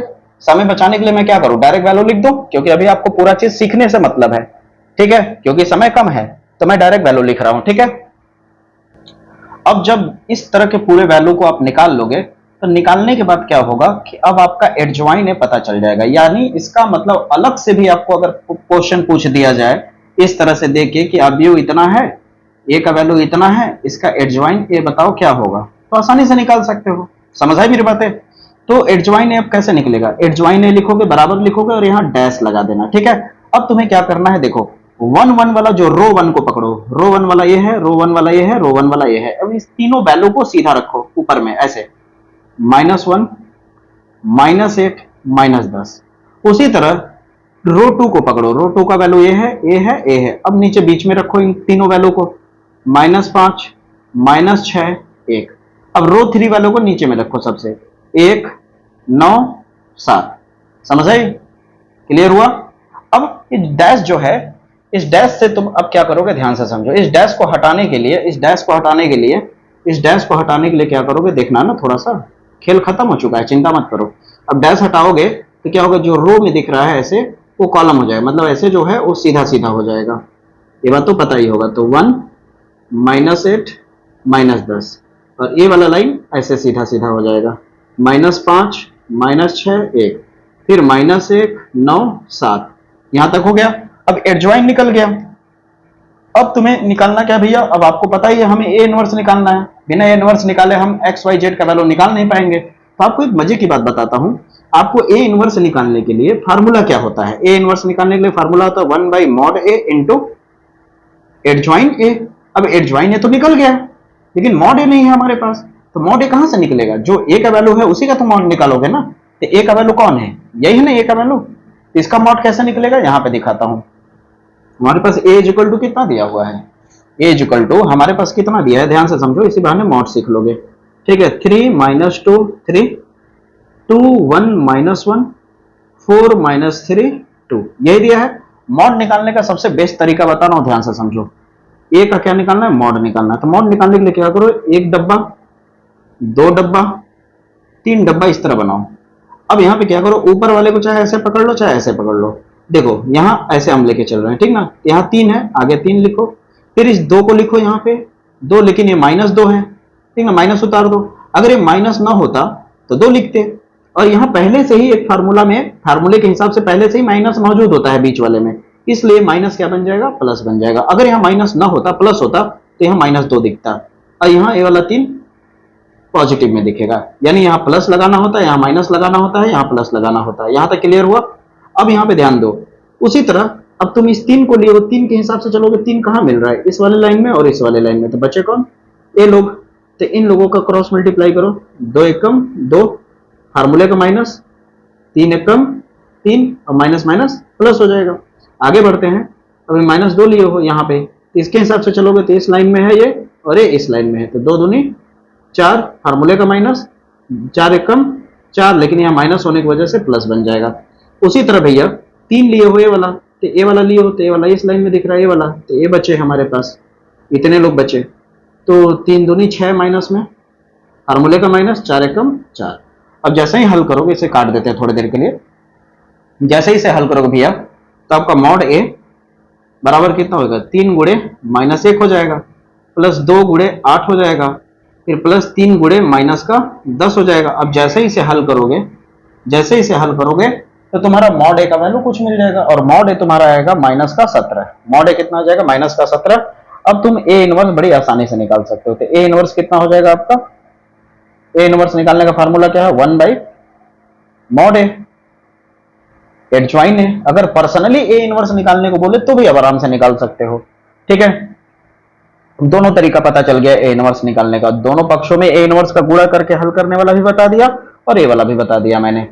तो ए इनवर्स बराबर तुम्हारा हो जाएगा 1/-17, और एडजॉइन ए का वैल्यू आप जस्ट निकाले ही हो, -1, -8, -10, -5, -6, 1, -1, 9, 7, ठीक है। अब यहाँ पे क्या करना है, 17 का अंदर गुणा नहीं करना है, ठीक है, ये गलती नहीं करना है हमें, इसको इतना ही पे ऐसे छोड़ देना है। अब हम अपने फिर से वापस उस जगह पे आते हैं जहां पे हमने फार्मूला लिखा था, ए वाला दिख रहा है, बोले थे इसी से हमारा निकलेगा, तब हमें बी पहले से मौजूद था और ए इनवर्स हमने निकाल लिया, तो अब हम यही फार्मूला अप्लाई कर देंगे, ठीक है। हमें पता है कि x = क्या होता है, ए इनवर्स इंटू बी होता है, तो x कैपिटल X का मतलब आपको पता ही है, x y z है, ठीक है। और ए इनवर्स का वैल्यू कितना अभी जस्ट निकला है हमारा, 1/-17, फिर यहाँ पे क्या है, -1, -5, -1, -8, -6, 9, -10, 1, 7।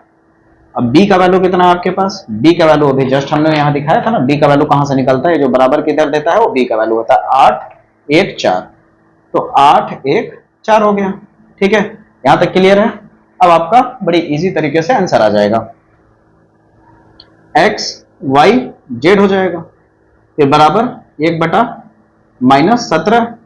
अब आपको इसका इसके साथ गुणा कर देना होगा, तो गुणा कैसे किया जाता है बताया था ना, इस रो का कॉलम के साथ करोगे, तो -1 का 8 से करोगे कितना हो जाएगा, -8, -5 का 1 से करोगे तो -5, -1 का 4 से करोगे -4। अब इस रो का मैं दूसरे कॉलम के साथ करता, लेकिन दूसरा कॉलम है ही नहीं, इसलिए अब नहीं करूंगा, अब दूसरे रो को पकड़ूंगा, फिर दूसरे रो का इसके साथ करूंगा, तो 8 × 8 = 64, लेकिन -64 होगा, ठीक है। 6 एकम 6 -6, 9 चौक 36, प्लस में 36 होगा, ठीक है, 36 है, ठीक है। फिर अब इस पूरे को पकड़ करके इसके साथ करूंगा, तो -10 का 8 से करेंगे तो -80 होगा, 1 का 1 से करेंगे तो प्लस का 1 होगा, 7 चौक 28 हो जाएगा प्लस में, ठीक है। अब ध्यान से देखिए, आपको दिख रहा होगा, तो x y z, ठीक ना, राइटिंग पे मत जाइए दोस्तों, ठीक ना, यहाँ पे हम राइटिंग नहीं बैठाने आए हैं, यहाँ आपको सिखाने आए हैं ताकि जल्दी से जल्दी चीजें आप रिवीजन कर सको, सीख सको, ठीक है। ये सब चीजें प्लेलिस्ट में कराने के बावजूद भी दोबारा करा रहा हूं, ताकि एक ही वीडियो में आपको 8 नंबर वाली चीजें सारे मिल जाए।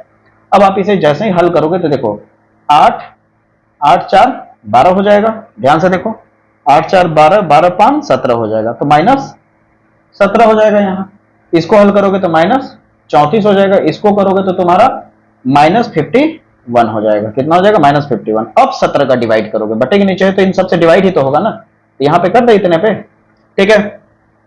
तो आपके पास क्या है, x y z, पूरा स्टेप देख रहे हो ना कैसे कैसे कर रहा हूं मैं, एकदम वीडियो रोक रोक करके नोट करते जाना, ठीक है। यहां तक क्लियर हो गया। अब अगर आप ध्यान से देखो, आप तो अब क्या हो जाएगा भैया, 17 का जब यहाँ डिवाइड करोगे, ध्यान से देखो, 17 का 17 से डिवाइड करोगे, 1 बचेगा, 17 एकम 17, और माइनस माइनस कट के पॉजिटिव 1 आएगा, ठीक है। अब 17 का 34 से डिवाइड करोगे, 17 दूनी 34 हो जाएगा, माइनस माइनस कट जाएगा, यानी 2 बचेगा, 17 तिया 51 हो जाएगा, और माइनस माइनस प्लस यानी 3 हो जाएगा। तो 100 की एक बात, आपको x का वैल्यू सामने सामने देखा जाए तो x का वैल्यू 1 मिल गया, कॉमा y का वैल्यू 2 मिल गया, कॉमा z का वैल्यू 3 मिल गया, सवाल खत्म हुआ। बताइए, ये 8 नंबर का क्लियर हुआ। अब ये सवाल आएगा तो आराम से दहाड़ लोगे, कोई दिक्कत नहीं। अब चलते हैं अगले क्वेश्चन पे। अगले क्वेश्चन पे चलूं उससे पहले मैं एक सवाल आपको दिखाना चाहता हूं, अगर आपको दिखे तो, शायद पता ना दिखेगा कि नहीं, हल्का सा रुकिए, मैं आपको ऐसे टेढ़ा करके दिखा रहा हूं, अब दिख रहा होगा। यहाँ पे एक सवाल देखिए, इस जगह पे 8 नंबर का दिया है यहाँ पे। अब इस 8 नंबर के सवाल में देखिए ए का वैल्यू पहले ही दे दिया है, यहाँ आपको समीकरण के रूप में नहीं दिया है, जैसे 3 समीकरण अभी पहले वाले सवाल में था। ए का वैल्यू दे दिया और कहता है कि ए इंटू एडजॉइन ए बराबर मॉड ए इंटू आई प्रूफ कीजिए और ए इनवर्स निकाल लिए। तो अब बताओ कितना इजी सवाल है। अब ए इनवर्स निकाला जा सकता है कि नहीं? एडजॉइन निकाल के इनवर्स निकाल लो। एडजॉइन निकालोगे तो अपने आप एडजॉइन पता चल जाएगा, और एडजॉइन का ए से गुणा कर दो, एडजॉइन का जो वैल्यू आएगा उससे ए का गुणा कर दो, लेफ्ट हैंड पता चल जाएगा। और मॉड ए निकालना सिखाई दिया है, मॉड ए का निकाल करके वैल्यू, आई का वैल्यू 3 रो 3 कॉलम के लिए पता ही है क्या होता है, कहां मॉड ए का वैल्यू का गुणा कर दो, ये आ जाएगा। तो ये भी सवाल एकदम अच्छे से प्रैक्टिस कर लेना, ठीक है। आगे बढ़ते हैं, आगे बढ़ूं दोस्तों, एक सवाल और देख लीजिए, ठीक ना, इस वाले को भी आप ध्यान दीजिए। देखिए यहाँ पे ए का वैल्यू दिया है, यहाँ पे ए इनवर्स पूछ रहा है और एडजॉइन ए पूछ रहा है, ठीक है ना। तो इस पैटर्न के सवाल मैं करा चुका हूं, 5 नंबर वाले क्वेश्चन में आपको मिल जाएगा, याद दिलाने के लिए मैं आपको दिखा रहा था कि जरूर उससे जाके देखिएगा, ठीक है। आगे बढ़ते हैं। अब दोस्तों इस पैटर्न की अगर बात करो तो इस पैटर्न पे हर साल कोई ना कोई सवाल जरूर पूछा जाता है। बदलता है तो केवल जैसे साइन है तो साइन की जगह कभी कॉस कर देगा, कॉस की जगह कभी साइन कर देगा, बस यही छोटा सा माइल्ड चेंजेस होता है। लेकिन अगर करने सीख जाओगे तो कितना भी वो चेंज करके देख दिया, आराम से इजीली कर पाओगे। 8 मार्क्स में आराम से तुम्हारा बनता है क्वेश्चन, ठीक है ना। तो ध्यान से देखो कैसे किया जाएगा। सबसे पहले क्वेश्चन आप पहचान जाओगे ही, पावर के ऊपर पावर जो होता है, फंक्शन के ऊपर जब फंक्शन आ जाता है पावर, तो कैसे किया जाता है ध्यान से समझो। और 2 लोग हैं, इसको एक अकेले वाले को मैंने 5 नंबर वाले क्वेश्चन में कराया है, 2 नंबर वाले क्वेश्चन में सॉरी, अब 5 नंबर वाले में तो कराया ही हूं, ठीक है। तो आपको करना क्या है, ध्यान से सुनो मेरी बात। पहले यहाँ पे क्या दिया हुआ है, x के पावर साइन x जो दिया है उसे लिख लो पहले, और हम इसे y मान के चलते हैं, पूरे को y के बराबर मान लेते हैं, ठीक है। तो x के पावर कितना हो जाएगा, साइन x, और प्लस यहाँ क्या दिया है, साइन x के पावर क्या दिया है, x दिया है। अब हम यहाँ पे क्या करते हैं, मान लेते हैं कुछ, ध्यान से समझो। माना इस पूरे को u मान लेते हैं, क्योंकि दोनों को एक साथ हल नहीं करेंगे, एक एक को अलग अलग करेंगे, इसको अलग से हल करेंगे, इसको अलग से करेंगे, इसलिए इसको u मान लेते हैं। u बराबर x के पावर साइन x, तथा इस पूरे को भी मान लेते हैं, तो भी बराबर साइन x पावर x। ज्यादा कुछ नहीं है यार, कुछ नहीं, इसको हल करेंगे अवकलन करके अलग से, इसको अलग करेंगे अवकलन, दोनों को जोड़ देंगे इसके जगह पे। तो अब y बराबर कैसा दिखेगा, इस पूरे की जगह हमने u माना, प्लस इस पूरे की जगह भी माना, ठीक है। अब इसे अगर x के सापेक्ष अवकलन करोगे तो क्या हो जाएगा, dy बटे dx बराबर u की जगह क्या लिख सकते हो, du बटा dx, प्लस भी की जगह पे dv बटा dx अवकलन करने पे लिख सकते हो कि नहीं। अब इसे नाम दे दो समीकरण नंबर 1 का। अब तुम्हारा केवल मकसद होगा du बटे dx का पता लगाना और dv बटे dx का मान का पता लगाना। तो चलो कैसे करेंगे, ध्यान से देखो। सबसे पहले u वाले को करते हैं, तो स्टार्ट करते हैं। तो u वाला हमारे पास कितना है, यहाँ पे देख सकते हो, u बराबर आपको दिया हुआ है x के पावर साइन x। और अपने कई वीडियो में बता चुका हूं कि जब पावर के ऊपर पावर हो तो दोनों पक्षों में लॉग लेना चाहिए। क्या लेना चाहिए, दोनों पक्षों में लॉग लेने पर। तो दोनों पक्षों में लॉग लोगे तो क्या हो जाएगा, यहां लॉग u हो जाएगा। अब बराबर यहां क्या हो जाएगा, लॉग x, और पावर में क्या हो जाएगा, साइन x हो जाएगा। अब जानवर करते हो, लॉग में कोई भी चीज अगर पावर में होता है तो पावर वाली चीजें कहां आ जाती है, लॉग के आगे सामने आ जाती है। तो इसे आप लिख सकते हो लॉग u बराबर sine x into log x लिख सकते हो, कोई दिक्कत, यहां तक आपको दिख रहा है। अब यहां तक जब आप लिख लोगे तो सिंपल सी बात है, अब ये देखो फंक्शन इंटू फंक्शन आ गया। फंक्शन इंटू फंक्शन का अवकलन करते हो तो क्या होता है पता है ना। अब दोनों पक्षों में x के सापेक्ष अवकलन कर देंगे, तो क्या लिखेंगे, x के सापेक्ष, x के सापेक्ष। अब x के सापेक्ष अवकलन करना होगा तो x के सापेक्ष अवकलन करेंगे तो यहां क्या हो जाएगा, d बाई dx हो जाएगा, और क्या हो जाएगा, log u। यहां पे भी क्या हो जाएगा, d बाई dx हो जाएगा, क्या हो जाएगा, sin x into log x। अब आपको पता है log u को हम क्या लिख सकते हैं, 1 बाई u, लेकिन u का पुनः अवकलन होगा तो क्या हो जाएगा, du बाई dx हो जाएगा। और इधर क्या हो जाएगा, फंक्शन इंटू फंक्शन में क्या होता है, एक क्या होता है, जैसे d बाई dx लिखो तो एक को तुम बाहर रखोगे और एक को अवकलन करोगे, फिर प्लस लगा देना, फिर यही सेम प्रोसीजर करोगे d बाई dx लिख करके। इस बार जिसको अंदर रखे थे वो बाहर हो जाएगा और जो बाहर था वो अंदर हो जाएगा। इसे कहते हैं फंक्शन इंटू फंक्शन का अवकलन करना। अब यहां पे क्या हो जाएगा 1/u इंटू du/dx बराबर sin x into log x का क्या होता है अवकलन 1/x होता है, फिर plus log x into sine का क्या होता है अवकलन इंटू में cos x होता है। अब इसे थोड़ा सही क्रम में लिख दें तो 1/u इंटू du/dx बराबर sin x बटे x प्लस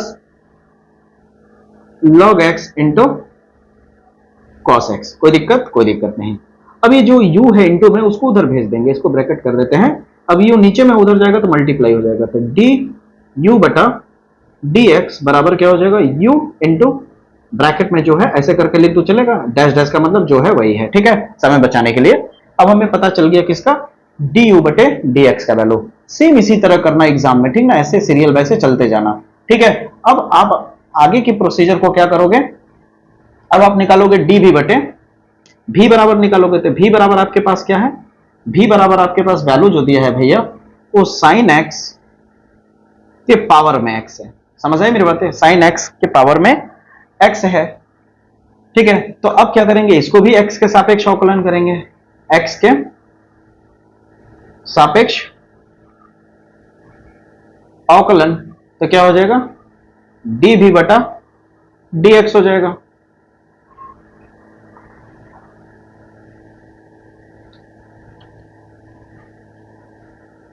नहीं, यहां पे अवकलन करने से पहले, यहां पे दोस्तों अवकलन करने से पहले क्या करेंगे हम लोग, पहले लॉग लेंगे तब ना। तो दोनों पक्षों का लॉग लेने पर तो क्या हो जाएगा लॉग भी, और इधर क्या हो जाएगा लॉग साइन एक्स, और पावर में क्या हो जाएगा एक्स, और पावर वाला आगे आ जाएगा, क्या हो जाएगा लॉग भी बराबर x into log sine x. अब दोनों पक्षों का अवकलन कर देंगे तो क्या हो जाएगा, लिख लोगे यहां पे, मान लो लिख दिया मैंने एक्स के सापेक्ष अवकलन करने पर। अब आगे बढ़ते हैं, तो क्या हो जाएगा d बटा dx, और यहां क्या हो जाएगा log भी, यहां भी क्या हो जाएगा d बटा dx, और क्या हो जाएगा x into log sine x। यहां भी फंक्शन इंटू फंक्शन हो गया, देखो इंटू ये जो x है एक फंक्शन हो गया, और यहां से यहां तक ये दूसरा फंक्शन। अब log v का अवकलन करोगे तो 1/v हो जाएगा, लेकिन v का जब दोबारा करोगे तो dv बटा dx हो जाएगा।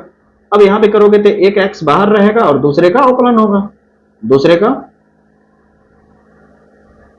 अवकलन होगा, प्लस अब क्या करोगे दूसरे को बाहर रखोगे, log sin x बाहर रहेगा, इस बार अवकलन किसका होगा, जो बाहर था x उसका होगा।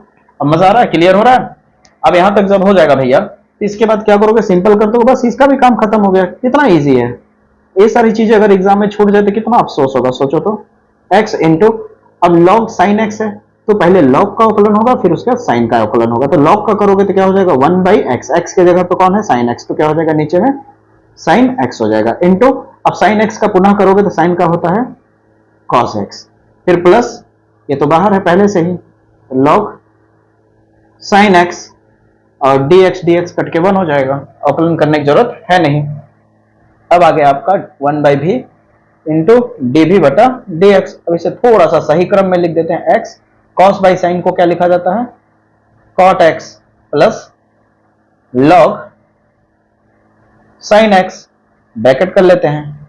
अब ये v यहां से हटाएंगे तो उधर चला जाएगा मल्टीप्लाई में, तो dv बटा dx बराबर क्या हो जाएगा आपका, v उधर चला जाएगा, तो v उधर चला जाएगा तो क्या हो जाएगा v into x cot x plus log sin x। अब मिल गया इसका वैल्यू। अब अकॉर्डिंग टू क्वेश्चन समीकरण 1 में जो हमने माना था, समीकरण 1 क्या था हमारा, समीकरण 1 में देखा जाए तो हमने क्या माना था, dy बटे dx बराबर du by dx plus dv बटा dx, यही था ना हमारा समीकरण 1, ठीक है, समीकरण 1 यही था हमारा। अब यहाँ पे क्या है, इस पूरे जगह पे इसका वैल्यू और इस पूरे जगह पे इसका वैल्यू, तो इस पूरे जगह पे इसका वैल्यू कितना आया है, यहाँ पे आया, दिख रहा होगा आपको, ठीक है, और v वाले का वैल्यू ये आया है तो रख देते हैं, तो क्या हो जाएगा dy बटा dx बराबर इस पूरे की जगह पे क्या है हमारा वैल्यू u, अब ब्रैकेट में क्या है आपके पास sin x अपॉन x, फिर plus log x into sine x plus इस वाले का वैल्यू कितना है भी ब्रैकेट में x cot x plus log sine x। ये क्लियर है। अब u और v का वैल्यू रख देते हैं, u और v का वैल्यू रख देते हैं, तो dy बटे dx बराबर u का वैल्यू क्या है। अब देखो तुमने माना था ना यहां माना था ना तुमने कि u बराबर इतना है और v बराबर इतना है, तो हटा करके u और v का वैल्यू रख दोगे, आंसर आ गया, ठीक ना। 8 नंबर तैयार। तो u की जगह पे कितना रख दोगे आप, u का वैल्यू कितना हमने माना था x के पावर में साइन x, फिर ब्रैकेट डब्बे में जो है डैश डैश डैश, समझ रहे हो ना, प्लस v की जगह पे v का वैल्यू कितना है आपके पास साइन x के पावर में x और डब्बे में जो है उसे लिख देना, ये तुम्हारा आंसर हो जाएगा। अब बताओ क्लियर हुआ या नहीं, ये सवाल आपको एकदम अच्छे से क्लियर हुआ। चाहे तो स्क्रीनशॉट ले लो या तो वीडियो रोक रोक करके कर लो, ठीक है, या तो मैं इसी पेजवा को क्या करूंगा कि टेलीग्राम पे फोटो खींच करके भेज दूंगा जितना मैं सॉल्व करा रहा हूं। कोई दिक्कत तो रिवीजन मारने के लिए जब भोर में उठोगे रिवीजन मारने तो इसी पेज से रिवीजन मार लेना, ठीक है। चलो आगे बढ़े, अगले क्वेश्चन की तरफ चलते हैं। अब दोस्तों इस वैरायटी का क्वेश्चन देखो, क्लियर हुआ ना ये वाला। अब इसी थीम पे तुम्हें एक दो क्वेश्चन मैं दिखा रहा हूं, इसे किसी कीमत पे मत छोड़ना, ठीक है, प्रैक्टिस कर लेना। देखो सब थीम वही है, ये वाला क्वेश्चन मत छोड़ना। 2023-24 में आया, 25 में स्किप किया है, तो 2026 में आने का चांसेस अच्छा खासा है, ठीक है। दिख गया पूरा क्वेश्चन, नोट कर लो या तो स्क्रीनशॉट ले लो, ठीक है। अगला क्वेश्चन देखो, यहाँ पे आपको दिख रहा होगा, तिरछा कर दे रहा हूं शायद ना दिखे तो, ये देखो, क्योंकि अभी मुद्दा ये नहीं है कि वीडियो कैसा बन रहा है, यहाँ खाली दिख रहा है, यहाँ टेबल दिख रहा है, ये दिख रहा है, वो दिख रहा है, ठीक ना। मुद्दा क्या है कि आप तक नॉलेज पहुंचाना है मुझे हर हालत में, कोई भी बाउंड्री नहीं रोक पाएगी मुझे। मेरा सर दर्द कर रहा है, लाइट नहीं है, सब कुछ समझ रहे हो ना, बहुत परेशान हूं मैं, लेकिन मैं नहीं चाहता कि मेरे पे भरोसा करने वाले बच्चों का नुकसान हो। मैं 1% नुकसान बर्दाश्त नहीं कर सकता। देखे थे अभी जो वीडियो आपको 2-2.5 घंटे का जो वीडियो आया था, 2 घंटे का लगभग, वो कितने रात तक मैंने शूट किया था। क्यों रात को शूट किया था, दिन में भी कर सकता था, लेकिन दिन में पूरी लाइट नहीं थी। तो प्लीज आप लोगों के लिए इतना मेहनत कर रहा हूं, तो प्लीज अपना भर भर के सपोर्ट दिखाइए, ठीक है। और सपोर्ट केवल पेपर तक नहीं, कहते हैं ना, विश्वास, भरोसा, उम्मीद और एक दूसरे का साथ पल भर के लिए नहीं होना चाहिए। आपके लिए अगर कोई जी जहां लगा रहा है तो वो साथ हमेशा के लिए रहना चाहिए। तो पेपर के बाद भी सपोर्ट बनाए रखना, आप लोगों से ही ये छोटा सा चैनल इतना बड़ा बना है। तो प्लीज इस चैनल को आगे तक ले जाने की जिम्मेदारी आप सभी की है मेरे भाई बहनों, ठीक है। आगे बढ़ते हैं, ये वाला भी टिक लगा लिए, टिक लगाते जाओ, ठीक ना, प्रैक्टिस कर लेना, ठीक है। यहाँ पे देखो हल्का सा हिंट भी दे दिया हूं मैं, ठीक है। यहाँ तक क्लियर है, दिख रहा है। एक क्वेश्चन और देख लो, ठीक ना। भाई भरोसा रखो, इससे बाहर नहीं जाएगा तुम्हारा, इससे बाहर नहीं जाएगा, ठीक है ना। यही सब फंसेगा, यही सब फंसेगा, आप याद रखो मेरी बात को कि विजय सर क्या कह रहे थे। अब चलते हैं अगले क्वेश्चन की तरफ। अब दोस्तों छठवें चैप्टर की अगर बात करें तो छठवें चैप्टर में इस वैरायटी के वर्ड प्रॉब्लम में 3 क्वेश्चन ऐसे हैं जो तीनों में से हर साल पूछा गया है। पिछले बार बताया था, पिछले बार भी पूछा गया था 8 नंबर में, इस बार भी पूछा जाएगा। और वो 3 क्वेश्चन कौन से हैं, देखो। पहला क्वेश्चन हमारा है, कह रहा सिद्ध कीजिए कि दी हुई तिर्यक ऊंचाई और महत्तम आयतन वाले शंकु का अर्ध शीर्ष कोण इतना होता है, ठीक है। और यहीं पे सी में क्वेश्चन है जहां पे आपको प्रूफ करना होता है कि टेन इनवर्स जहां पे वहां पे हो जाता है साइन इनवर्स 1/3 होता है। कितना होता है, साइन इनवर्स 1/3 प्रूफ करने के लिए दे देता है। तो कुछ ऐसे क्वेश्चन है, 3 क्वेश्चन इसमें जो बहुत लाजवाब है। और ये भी बता देता हूं कि ये क्वेश्चन 8 नंबर का है और मैक्सिमम बच्चों को कंफ्यूजन होता है, लेकिन जिस बेस्ट तरीके से, जिस टेक्निक से मैं कर रहा हूं समझा के, इसको देखना तुम्हारा दिल छू जाएगा, एकदम मजा आ जाएगा। तो ध्यान से देखो, कह रहा है कि सिद्ध कीजिए कि दी हुई तिर्यक ऊंचाई और महत्तम आयतन वाले शंकु, ठीक है। पहले हम एक शंकु बना लेते हैं। जब आप इसे हल करोगे तो हल करने से पहले आप किनारे एक इस तरह से शंकु बनाओगे, ठीक है। इस तरह से शंकु बना लोगे, ठीक है भैया। अब यहाँ पे इस तरह से हमने एक शंकु बना लिया। अब शंकु की तिर्यक ऊंचाई किसे बोलते हैं, इस किनारे वाले को पता है ना, इसे यल बोला जाता है, तिर्यक ऊंचाई, ठीक है। और यहाँ पे जो सेंटर है, इस सेंटर से जो यहाँ पे आता है, ये क्या है, त्रिज्या है। और सीधे जो लाइन खींच रहे हैं इसे बोलते हैं हाइट या ऊंचाई। ये ऊंचाई है, ये तिर्यक ऊंचाई है, ये त्रिज्या है। अब यहाँ पे देखा जाए तो एक 90 डिग्री का कोण भी बन रहा है। ध्यान से देखोगे तो एक यहाँ पे समकोण त्रिभुज भी ड्रॉ हो गया, हाँ या ना, इस तरह से ये आर हो गया, ये एच हो गया, ये यल हो गया। जरूरत पड़ने पे यूज करूंगा मैं, ठीक है। अब ध्यान से समझने की कोशिश करो। कह रहा है कि तिर्यक ऊंचाई और इसका महत्तम आयतन जो है, आयतन वाला जो शंकु है, इसका अर्ध शीर्ष कोण, शीर्ष किसे बोलेंगे, इसके टॉप को, और इसको पूरा ऐसे खींच देते हो गया पूरा कोण, लेकिन ये पूरा कोण की बात नहीं कर रहा है, ये आधे कोण की बात कर रहा है। आधे कोण का मतलब होता है अर्ध शीर्ष कोण। अर्ध शीर्ष कोण का मतलब आधा केवल, ये चाहे इधर का ले लो चाहे उधर का है। ये अर्ध शीर्ष कोण हमें बताना है कि अर्ध शीर्ष कोण जो होगा वो ये जो होगा इतने के बराबर होगा। अर्ध शीर्ष कोण क्या होगा, इतने के बराबर होगा। यानी ये जो एंगल है, या फिर इधर वाला भी ले सकते हो, ये जो एंगल है क्या है, कितने के बराबर है, इतने के बराबर, ये प्रूफ करना है। अगर आप ध्यान से देखो तो ये हमें प्रूफ करना है, यानी ये वाला कोण हमें प्रूफ करना है। इसे अगर मैं थीटा मान लूं, तो अगर आप ध्यान से देखो तो आपने पाइथागोरस थ्योरम पढ़ा होगा, ठीक है। यहाँ टेन का इस्तेमाल होगा, तो टेन थीटा का फार्मूला अगर लिखा जाए तो टेन थीटा बराबर क्या होता है, लंब बटे आधार होता है। तो तुम अगर यहाँ 90 डिग्री यहाँ पे सामने थीटा है, तो तुम इसको लंब मानोगे और इसको आधार मानोगे, पता है ना। ये जो लंब दिख रहा है वो आधार हो जाएगा, और जो आधार दिख रहा है वो लंब हो जाएगा, यानी आर बटे एच हो जाएगा। आर बटे एच हो जाएगा, और टेन को उधर भेजोगे, टेन को अगर उधर भेजोगे तो क्या हो जाएगा, थीटा बराबर टेन इनवर्स आर बटे एच हो जाएगा। यानी कहीं ना कहीं आर और एच का वैल्यू निकल जाए तो हमारा काम हो जाएगा। तो आर और एच का वैल्यू निकालने के लिए हम लोग क्या करेंगे, यहाँ पे अब यहीं से स्टार्ट करते हैं। तो हमें पता है कि हमारे पास तिर्यक ऊंचाई क्या है, यहाँ पे तिर्यक ऊंचाई यल जो है, यल बराबर एक फार्मूला होता है, ध्यान से सुनना। यहाँ पे आप ध्यान से देखो, मैंने अभी बोला पाइथागोरस शब्द का जिक्र किया, यहाँ पे क्या पाइथागोरस शब्द नहीं लग रहा है।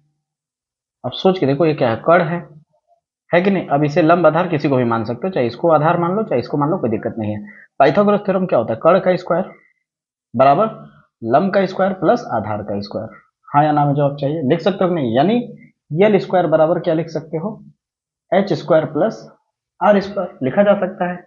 अब तुम्हें आर और एच का वैल्यू चाहिए, तो यहाँ आर को अकेला कर दे अगर, तो एच स्क्वायर इधर भेजेंगे तो क्या हो जाएगा, L square minus H square बराबर आर स्क्वायर अकेला हो गया, ठीक है। इसे सही तरीके से लिख देंगे तो हो जाएगा आर स्क्वायर बराबर L square minus H square. समीकरण नंबर 1 कह लेते हैं। अब हम समीकरण 1 तो कह दिए, यहां तक कोई दिक्कत आया तो बताओ, थोड़ा भी दिक्कत आया तो बताओ, आराम से समझा रहा हूं, ठीक है। तुम्हें अगर थोड़ा जल्दबाजी होगा तो तुम वीडियो के थोड़ा वो क्या बोलते हैं ना 1.5x पे करके देख लेना, वीडियो की स्पीड बढ़ा करके। अब ध्यान से देखो, ठीक है। और ज्यादा डिटेल में समझना है तो छठवां चैप्टर का मैंने प्लेलिस्ट में वीडियो बनाया है, आप जाके देखोगे तो और अच्छे से क्लियर हो जाएगा। यहाँ वैसे इतना क्लियर कर दूंगा कि तुम्हें डाउट होगा ही नहीं, जाने की जरूरत भी नहीं पड़ेगी। अब यहाँ पे तिर्यक ऊंचाई जैसे शब्द का जिक्र किया था, तिर्यक ऊंचाई जैसे शब्द का तो मैंने शुरुआत तिर्यक ऊंचाई से ही किया। फिर आगे कहता है महत्तम आयतन अवयतन जैसे शब्द का जिक्र कर रहा है, तो आयतन यहाँ लिखेंगे। तो हमारे पास शंकु का जो आयतन होता है, शंकु का आयतन जो होता है वो किसके बराबर होता है भैया, शंकु का आयतन 1/3 पाई आर स्क्वायर एच के बराबर होता है। हाँ या ना में जवाब चाहिए। अब हमने जो आर स्क्वायर का वैल्यू निकाला है, आर स्क्वायर को यहां से हटा करके आर स्क्वायर का वैल्यू रख देंगे, तो भी बराबर हो जाएगा 1/3 पाई आर स्क्वायर की जगह कितना रख सकते हैं, इस पूरे को रख सकते हैं कि नहीं, आर स्क्वायर हटा करके, तो क्या हो जाएगा यल स्क्वायर माइनस एच स्क्वायर। मैं जैसे दिखा रहा हूँ समझो, बाहर में एच, अब एच का अंदर गुणा कर दो, तो भी बराबर हो जाएगा 1/3 पाई, एच का अंदर गुणा करोगे तो क्या हो जाएगा एच यल स्क्वायर माइनस एच पावर 3 हो जाएगा। अब इस पूरे सवाल को देखो तो पूरा वैल्यू एच के रूप में दिखने लगा ज्यादातर। अगर एच के रूप में दिखने लगा तो इसका अब अवकलन करोगे एच के सापेक्ष, तो लिखोगे एच के सापेक्ष अवकलन करने पर। अब इसका हम अवकलन करेंगे तो क्या हो जाएगा डी भी बटा डी एक्स, नहीं डी एच लिखना होगा, एच के सापेक्ष कर रहे हैं ना, तो ये हो जाएगा। अब 1/3 पाई क्या है, कांस्टेंट वैल्यू है, तो क्या हो जाएगा कॉमन हो जाएगा।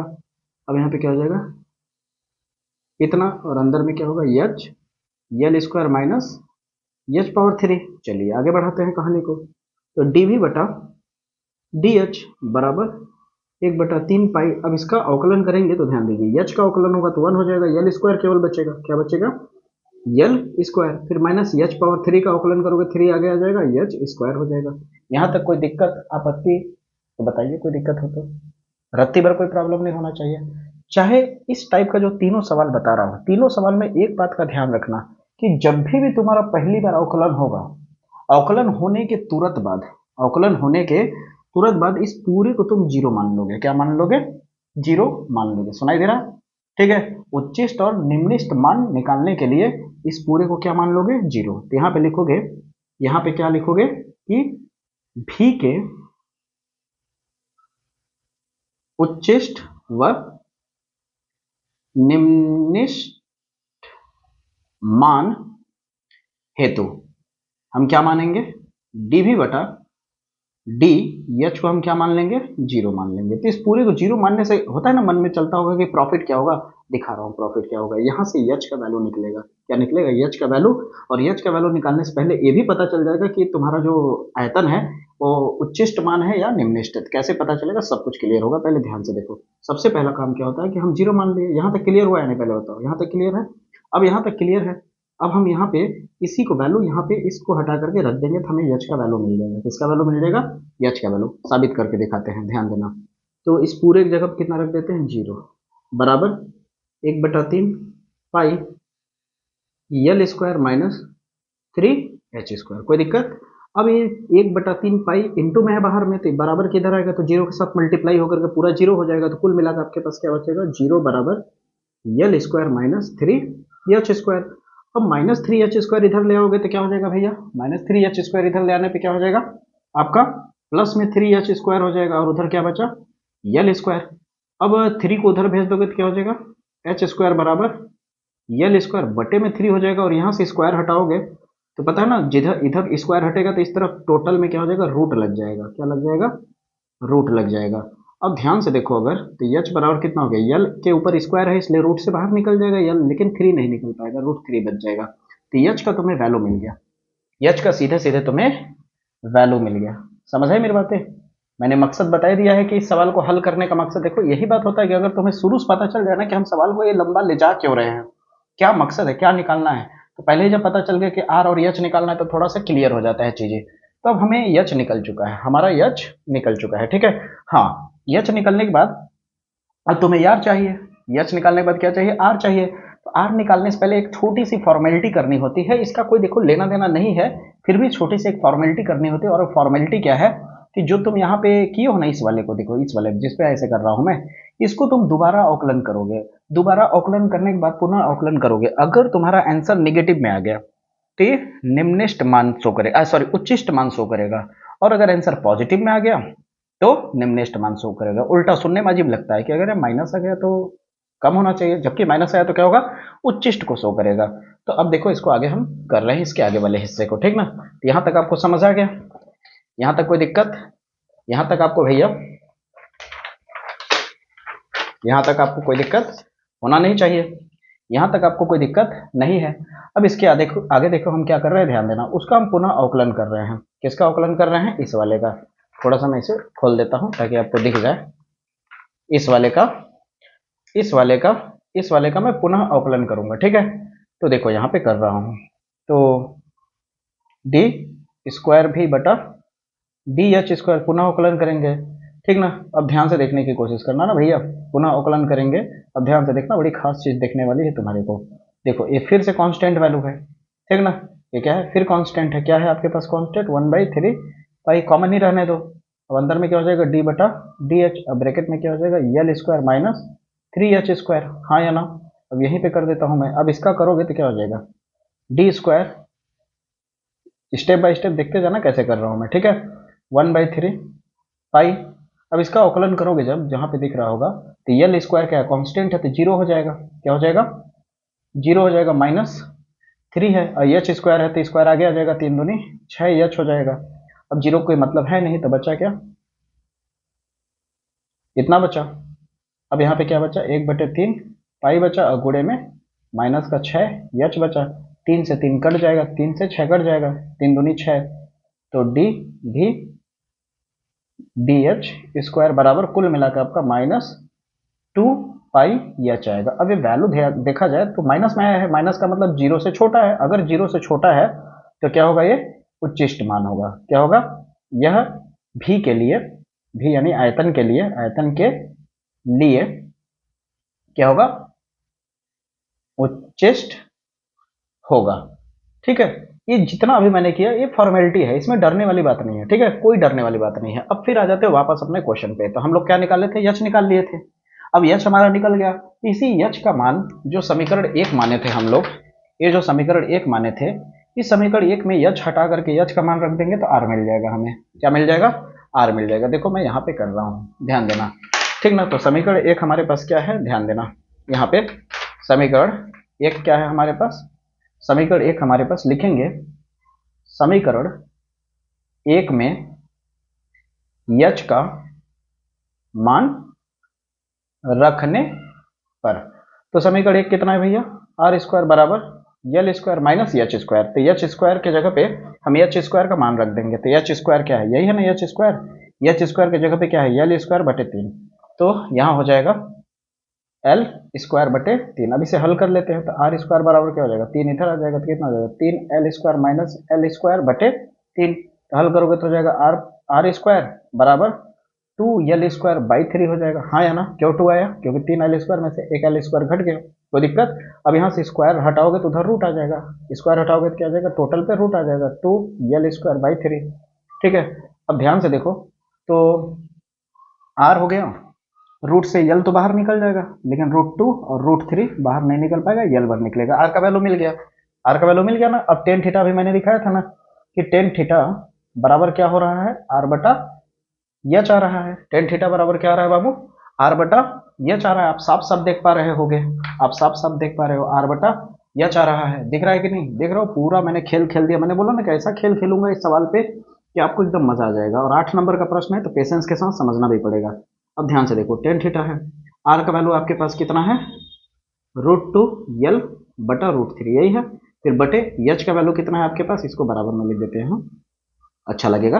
अब यच का वैल्यू कितना है आपके पास, आपको पता ही है, यच का वैल्यू भी जस्ट हमने यहाँ निकाला है, देखिए यल बटे √3, दिख रहा है, यल बटे √3। तो यहाँ पे हो जाएगा यच की जगह पे यल बटे √3, ठीक है। √3 से √3 निपट गया, यच से यच, यल से यल निपट गया, केवल √2 बचा। क्या बचा, केवल √2 बचा। तो टेन थीटा बराबर क्या बचा, √2। तो थीटा बराबर हो जाएगा टेन इनवर्स √2, क्योंकि केवल 10 उधर भेजोगे तो इनवर्स हो जाएगा। ये देखो, मजा आया, क्या बोला था मैंने, तुम्हारा दिल जीत लूंगा, इतना इजी तरीके से इसको कर दूंगा। समझ आया पूरा सवाल, क्लियर हुआ यहाँ तक, कोई दिक्कत, कोई दिक्कत नहीं। अगर इसका नोट्स चाहिए तो मैं क्या कहते हैं टेलीग्राम पे इसी पेजवा को भेज दूंगा, नहीं तो क्या कहते वैसे समझ ही गया हो, स्क्रीनशॉट ले लो या फिर नोट करते चलो साथ में, ठीक है। क्लियर हुआ, अगले क्वेश्चन पे चलते हैं। देखो अगले क्वेश्चन को पढ़ो, यकीन ना हो तो तुम्हें अभी पूरा यकीन दिला देता हूँ। देखो 2 कॉपी क्वेश्चन है।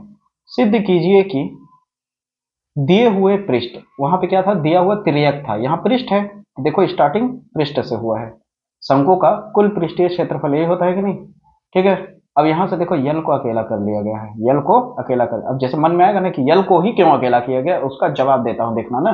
फिर आगे कहता है पृष्ठ, फिर महत्तम आयतन, फिर उसका देखो आयतन यूज हो जाएगा जैसे उसमें हुआ था, ठीक है। तो लंब वृत्तीय शंकु का अर्ध शीर्ष कोण, यानी फिर से आधा कोण बताना होगा। अब बताओ अर्ध शीर्ष कोण निकालना है, लेकिन यहाँ साइन थीटा यूज हुआ है, ध्यान देना। यहाँ पे क्या हो रहा है, यल है, यहाँ 90 डिग्री है, यहाँ आर है, यहाँ यच है, यहाँ थीटा मान लिया हम लोग, ठीक है। तो अब साइन थीटा के हिसाब से निकालना है अर्ध शीर्ष कोण। तो साइन थीटा के हिसाब से देखा जाए तो साइन थीटा का फार्मूला क्या होता है, लंब बटे कर्ण होता है, लंब बटे कर्ण होता है। तो साइन थीटा बराबर लंब क्या होगा, अब ध्यान से समझो। अब तुम्हें लग रहा होगा कि लंब यच होगा, यही लग रहा होगा, लेकिन नहीं, थीटा यहाँ होने की वजह से, ऊपर थीटा होने की वजह से लंब नीचे वाला हो जाता है। समझ आए मेरे होते, थीटा अगर यहाँ होता तब क्या कहते हैं, यच लंब होता, ये आधार हो जाता। समझ आए मेरे होते, अभी थीटा यहाँ होने का मतलब है यच, 10th क्लास में पढ़े हो गए यार ये बेसिक चीजें, ठीक ना। तो लंब के जगह पे क्या हो जाएगा, आर हो जाएगा। अब कर्ण के जगह पे तो यल ही रहेगा, आर और यल निकालना है, क्या निकालना है, आर और यल निकालना है। तो बड़ी गहराई से, बड़ा ध्यान से मेरी बात सुनो, आर और यल निकालना होगा तब जाके साइन इनवर्स निकलेगा। इसीलिए इसमें ध्यान से देखो, तो यल को अकेला किया है, यल अकेला करके समीकरण 1 मान लिया है, ठीक है। यल को अकेला करके समीकरण 1 मान लिया, जब आर का वैल्यू निकलेगा तो आर को हटा करके पुटअप कर देगा और यल आसानी से पता चल जाएगा। तो देखो फिर यहाँ तक पहुंचा के छोड़ दिया, फिर यहाँ आयतन लिया, आयतन लेने के बाद क्या, शंकु का आयतन का वही फार्मूला रखा जो अभी मैंने किया था। फिर यहाँ एक खेल खेला, दोनों पक्षों का वर्ग कर दिया, जानबूझ के ऐसा किया गया, क्यों किया गया वो अभी बताऊंगा मैं।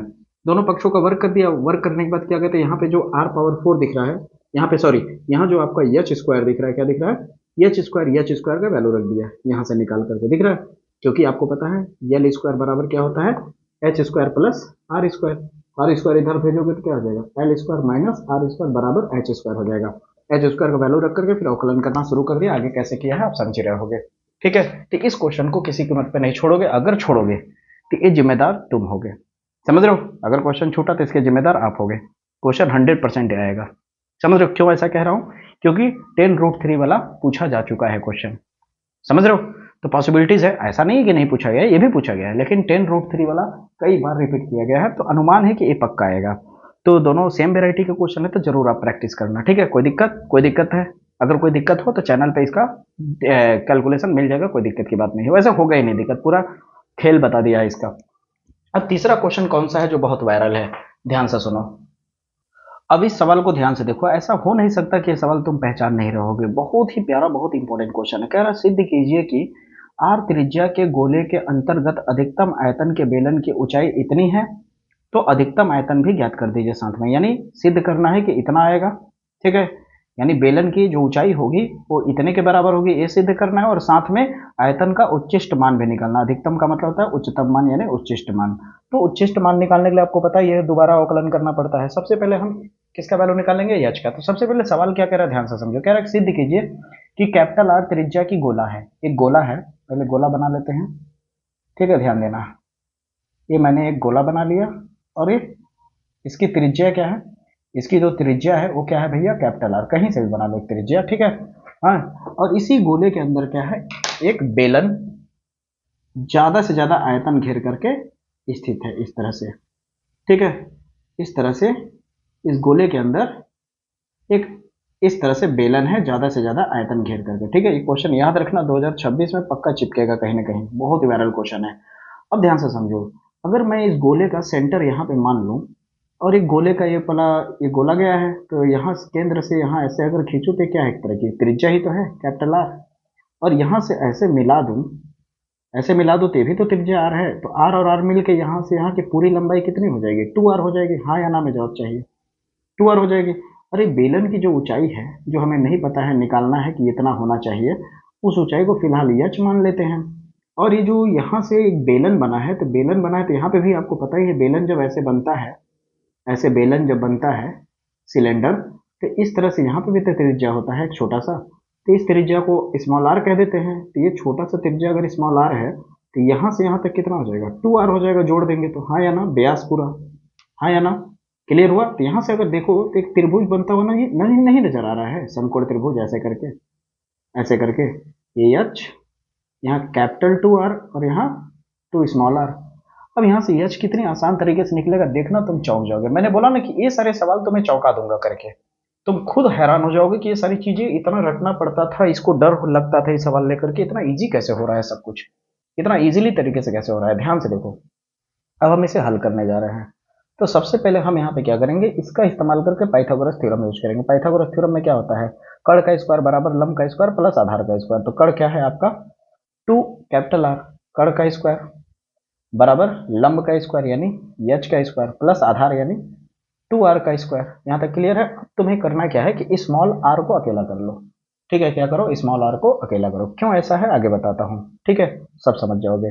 तो यहाँ पे एच स्क्वायर इधर भेज देते हैं, तो कितना हो जाएगा, ये स्क्वायर खुलेगा तो क्या हो जाएगा 4r स्क्वायर, और एच इधर आ जाएगा तो माइनस एच स्क्वायर बराबर कितना है, ये खुलेगा ओपन होगा तो कितना हो जाएगा 4 स्मॉल r स्क्वायर। अब इस इंटू में 4 को उधर भेज दोगे तो डिवाइड में चला जाएगा, तो 4r स्क्वायर इसके भी डिवाइड में चला जाएगा 4 माइनस एच स्क्वायर इसके भी डिवाइड में चला जाएगा 4, दोनों के डिवाइड में जाएगा, और r स्क्वायर अकेला हो जाएगा। कटने के बाद 4 से 4 आपका बचेगा r square minus H square बटा का 4 बटे r स्क्वायर। अब इसे नाम दे दो समीकरण 1। अब r स्क्वायर का कुल मिलाकर तुम्हें इतना वैल्यू पता चल गया है, ठीक है।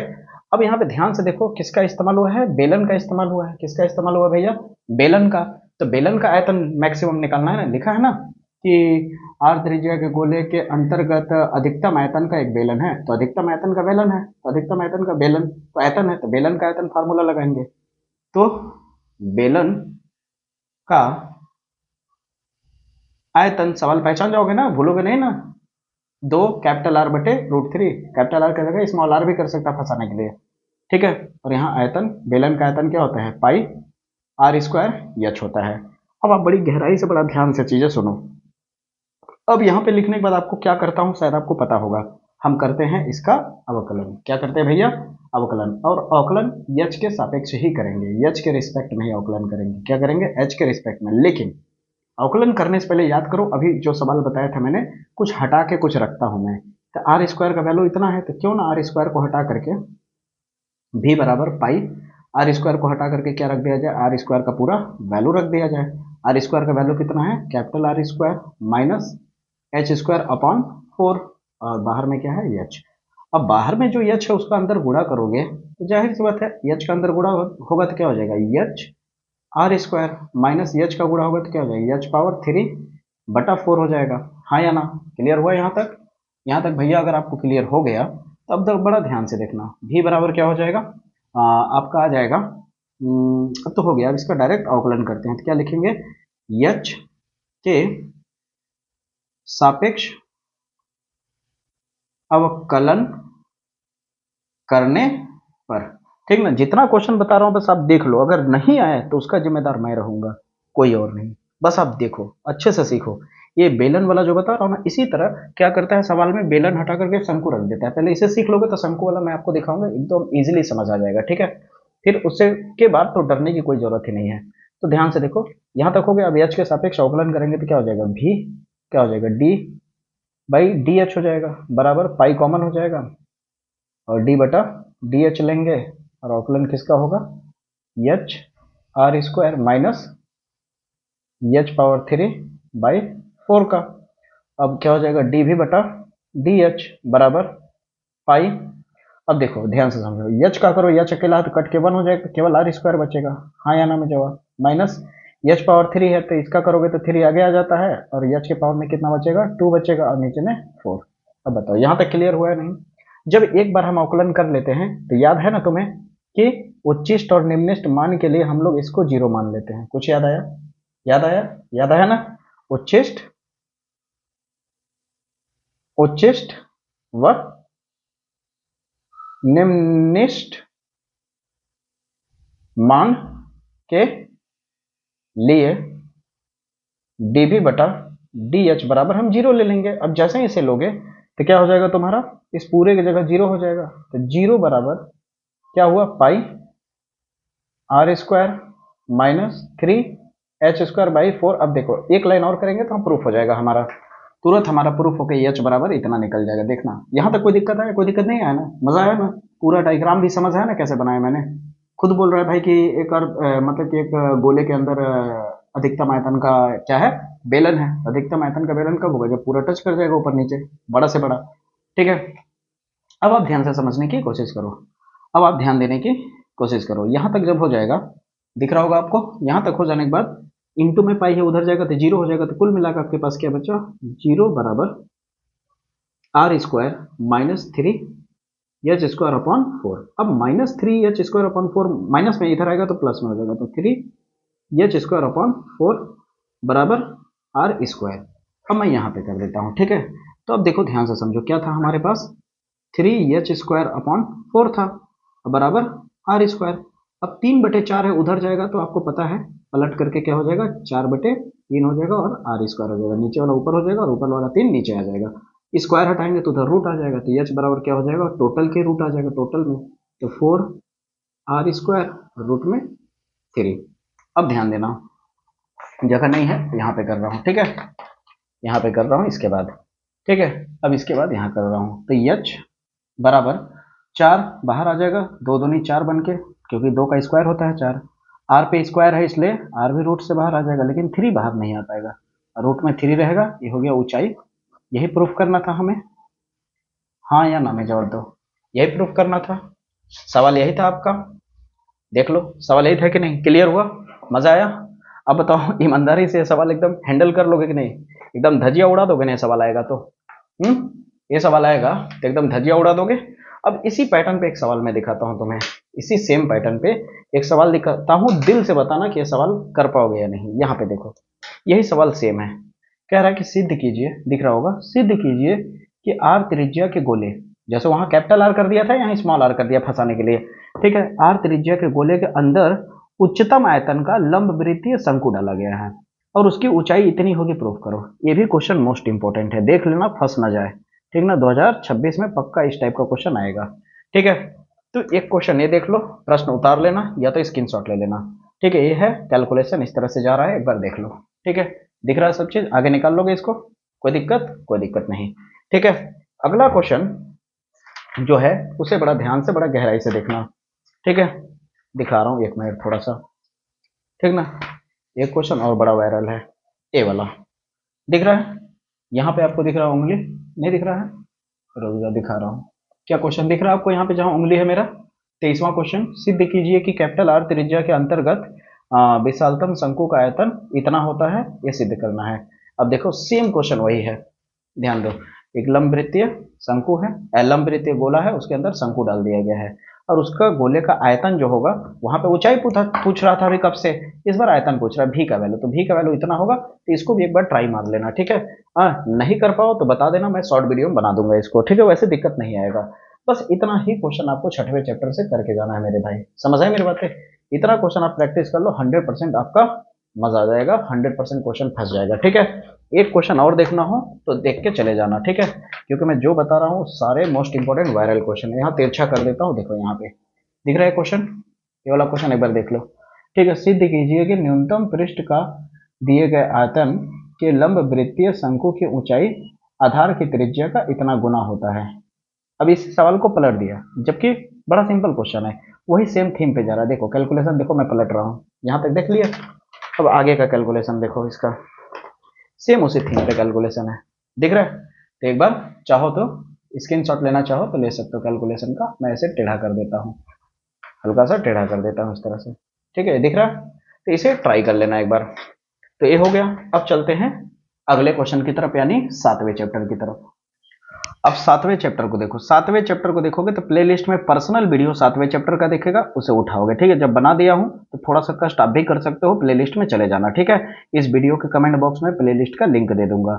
ठीक है, 7वें चैप्टर पे जाओगे, उस थंबनेल पे लिखा होगा सीधे समाकलन लिखा होगा। ठीक है, लेकिन याद रखना, समाकलन वाला देखने के बाद ये मत समझ लेना कि तुम्हारा हो गया, समाकलन का जस्ट नीचे निश्चित समाकलन लिखा हुआ मिलेगा। ठीक है, क्योंकि 7वें चैप्टर में ही समाकलन निश्चित समाकलन दोनों है, तो इसमें 8 नंबर वाले 5 नंबर वाले हर लेवल के क्वेश्चन कराया हूँ। इसको इसलिए बता रहा हूँ क्योंकि इसमें ज्यादा से ज्यादा क्वेश्चन है, तो अच्छी प्रैक्टिस हो जाएगी। ठीक है, एक दो क्वेश्चन से काम नहीं चलने वाला है। फिर 8वें चैप्टर में आओगे तो थंबनेल पे चैप्टर नंबर 8 लिखा होगा, उसमें एक दो क्वेश्चन कराया हूँ, और 8वें चैप्टर में तो आपको पता ही है फिक्स है क्वेश्चन, ये सब कमजोर बच्चों के लिए बहुत काम देता है ये सब चैप्टर, क्योंकि फिक्स चैप्टर है, इसमें क्वेश्चन आना ही आना होता है जो मैं बताऊंगा। ठीक है, 9वां चैप्टर जो है इसका भी पर्सनल वीडियो है, उस थंबनेल पे लिखा होगा अवकलन समीकरण, तो इसे भी अच्छे से देख लोगे, समझ आई मेरी बातें? फिर 10वां चैप्टर है, इसका भी पर्सनल वीडियो है, उस पर लिखा होगा सदिश बीजगणित, क्या लिखा होगा? सदिश बीजगणित, तो इसे भी नहीं छोड़ोगे। 11वां चैप्टर पे जाओगे तो तुम्हें मिलेगा 3D, तो सदिश बीजगणित और 3D इतने बेहतरीन तरीके से मैंने समझाया है, थंबनेल में देखना आप जाकर के, उस पर लिखा होगा पर्सनली, यहाँ त्रिविम ज्यामिति लिखा होगा। ठीक है, तो उसे जाकर देखोगे तो इसमें आपको बता ही चुका हूं कि न्यूनतम दूरी वाला 5 नंबर वाले क्वेश्चन में भी बताया था ना मैंने ना, कि न्यूनतम दूरी वाला क्वेश्चन कौन सा, न्यूनतम दूरी वाला क्वेश्चन हो, चाहे क्या कहते हैं आपका न्यूनतम दूरी निकालना, चाहे कार्तीय रूप में दे देगा तो न्यूनतम दूरी निकालना, या फिर सदिश रूप में दे देगा तो न्यूनतम दूरी निकालना, एक दोनों में से कोई ना कोई एक क्वेश्चन 8 नंबर या फिर 5 नंबर में 100% आएगा, ये लिख के ले लो। ठीक है, फिर जब तुम 10वें चैप्टर में जाओगे तो बीच का कोड हो गया, इसमें भी बीच का कोड मिलेगा इस वाले में, ठीक ना, और बीच का कोड निकालना, मध्य बिंदु। ठीक ना, तो ये किसी कीमत पे मत छोड़ना भैया। ठीक है, अब इतना कर सकते हो आप लोग, क्योंकि देखो समय नहीं है। ठीक है, मेरे यहाँ लाइट नहीं है, फिर भी देखो कितना कष्ट करके चीजें बना रहा हूँ आपको। ठीक है, तो प्लीज इतना थोड़ा सा कष्ट कर सकते हो, कमेंट बॉक्स खोलो, कमेंट बॉक्स खोलने के बाद टिप करोगे। ठीक है, आप लोगों के लिए रात दिन एक कर रहे हैं, मेहनत कर रहे हैं, तो आप एक उंगली से बटन तो दबा ही सकते हो ना, कमेंट बॉक्स पे जा करके लिंक पे क्लिक करना, लिंक पे क्लिक करने के बाद पूरा प्लेलिस्ट खुल जाएगा मैथ का, उसमें से जैसे जैसे कह रहा हूँ वैसे वैसे स्टेप बाय स्टेप देखते जाना। ठीक है, फिर आता है 12वां चैप्टर। 12वां चैप्टर में केवल 12.1 है, और इसमें याद रखना सवाल करने से ज्यादा महत्वपूर्ण इसके स्टेटमेंट को लिखना बहुत इंपॉर्टेंट होता है। तो एकदम अच्छे तरीके से स्टेटमेंट कैसे लिखे ताकि मेरा फुल में फुल मार्क्स आए, 5 नंबर का प्रश्न पूछा जाता है, ये सब कमजोर बच्चों के लिए बहुत काम आता है ये सब चैप्टर। ठीक है, अब आती बारी 13वां चैप्टर, प्रोबेबिलिटी यानी प्रायिकता। तो प्रायिकता के लिए मैं एक बात कहूंगा, ध्यान से सुनना, जो मेरा पर्सनल वीडियो प्रायिकता है उसमें जितना क्वेश्चन नहीं कराया हूं, उससे भी ज्यादा क्वेश्चन जिस थंबनेल पे 5 और 8 नंबर लिखा होगा, ठीक ना, 5 और 8 मार्क्स लिखा होगा, उस वाले थंबनेल वाले वीडियो को उठाना, उसमें बैक साइड अटैक किया हूं मैं, यानी पहले प्रायिकता कराया हूं। अब प्रायिकता के हर लेवल के क्वेश्चन मैंने कराया है, समझ लो, ज्यादा से ज्यादा तुम्हें क्वेश्चन उसमें प्रायिकता का ही दिखेगा। तो इससे तुम्हारा मैथ का पूरा एकदम क्लियर हो जाएगा। ठीक है, तो फर्स्ट पार्ट का मैंने क्या कहते हैं 5 नंबर वाले क्वेश्चन ला दिए हैं। फर्स्ट पार्ट का पूरे बुक का 2 नंबर वाले 1 नंबर वाले मोस्ट इंपॉर्टेंट क्वेश्चन ला दिया है। सेकेंड बुक का 2 नंबर 1 नंबर वाले क्वेश्चन ला दिया है मैंने, पूरा क्लियर कर दिया ना। 8 नंबर वाला हो गया। ठीक है, अब बचा है टिक आउट और सेकेंड बुक का 5 नंबर वाले क्वेश्चन बचे हुए हैं। ठीक है, सेकेंड बुक का तो एक इस वीडियो के जस्ट बाद आ जाएगा, लाइट आने के बाद मैं बना करके डाल दूंगा। ठीक है, फिर सुबह भोर में मैं आपको मैथमेटिक्स का 1-2 मॉडल पेपर दिखाऊंगा, उसके ऊपर एनालाइज करवाऊंगा, उससे आपका कॉन्फिडेंट लेवल पता चल जाएगा, उसके हिसाब से अपना रिवाइज करोगे, फिर उसके बाद अपना पेपर देने जाओगे। ठीक है, और भरोसा रखो कि जितना बताया हूं उसमें से पक्का फंसेगा। ठीक है दोस्तों, तो मिलते हैं अगले वीडियो में, तब तक के लिए जय हिंद जय भारत।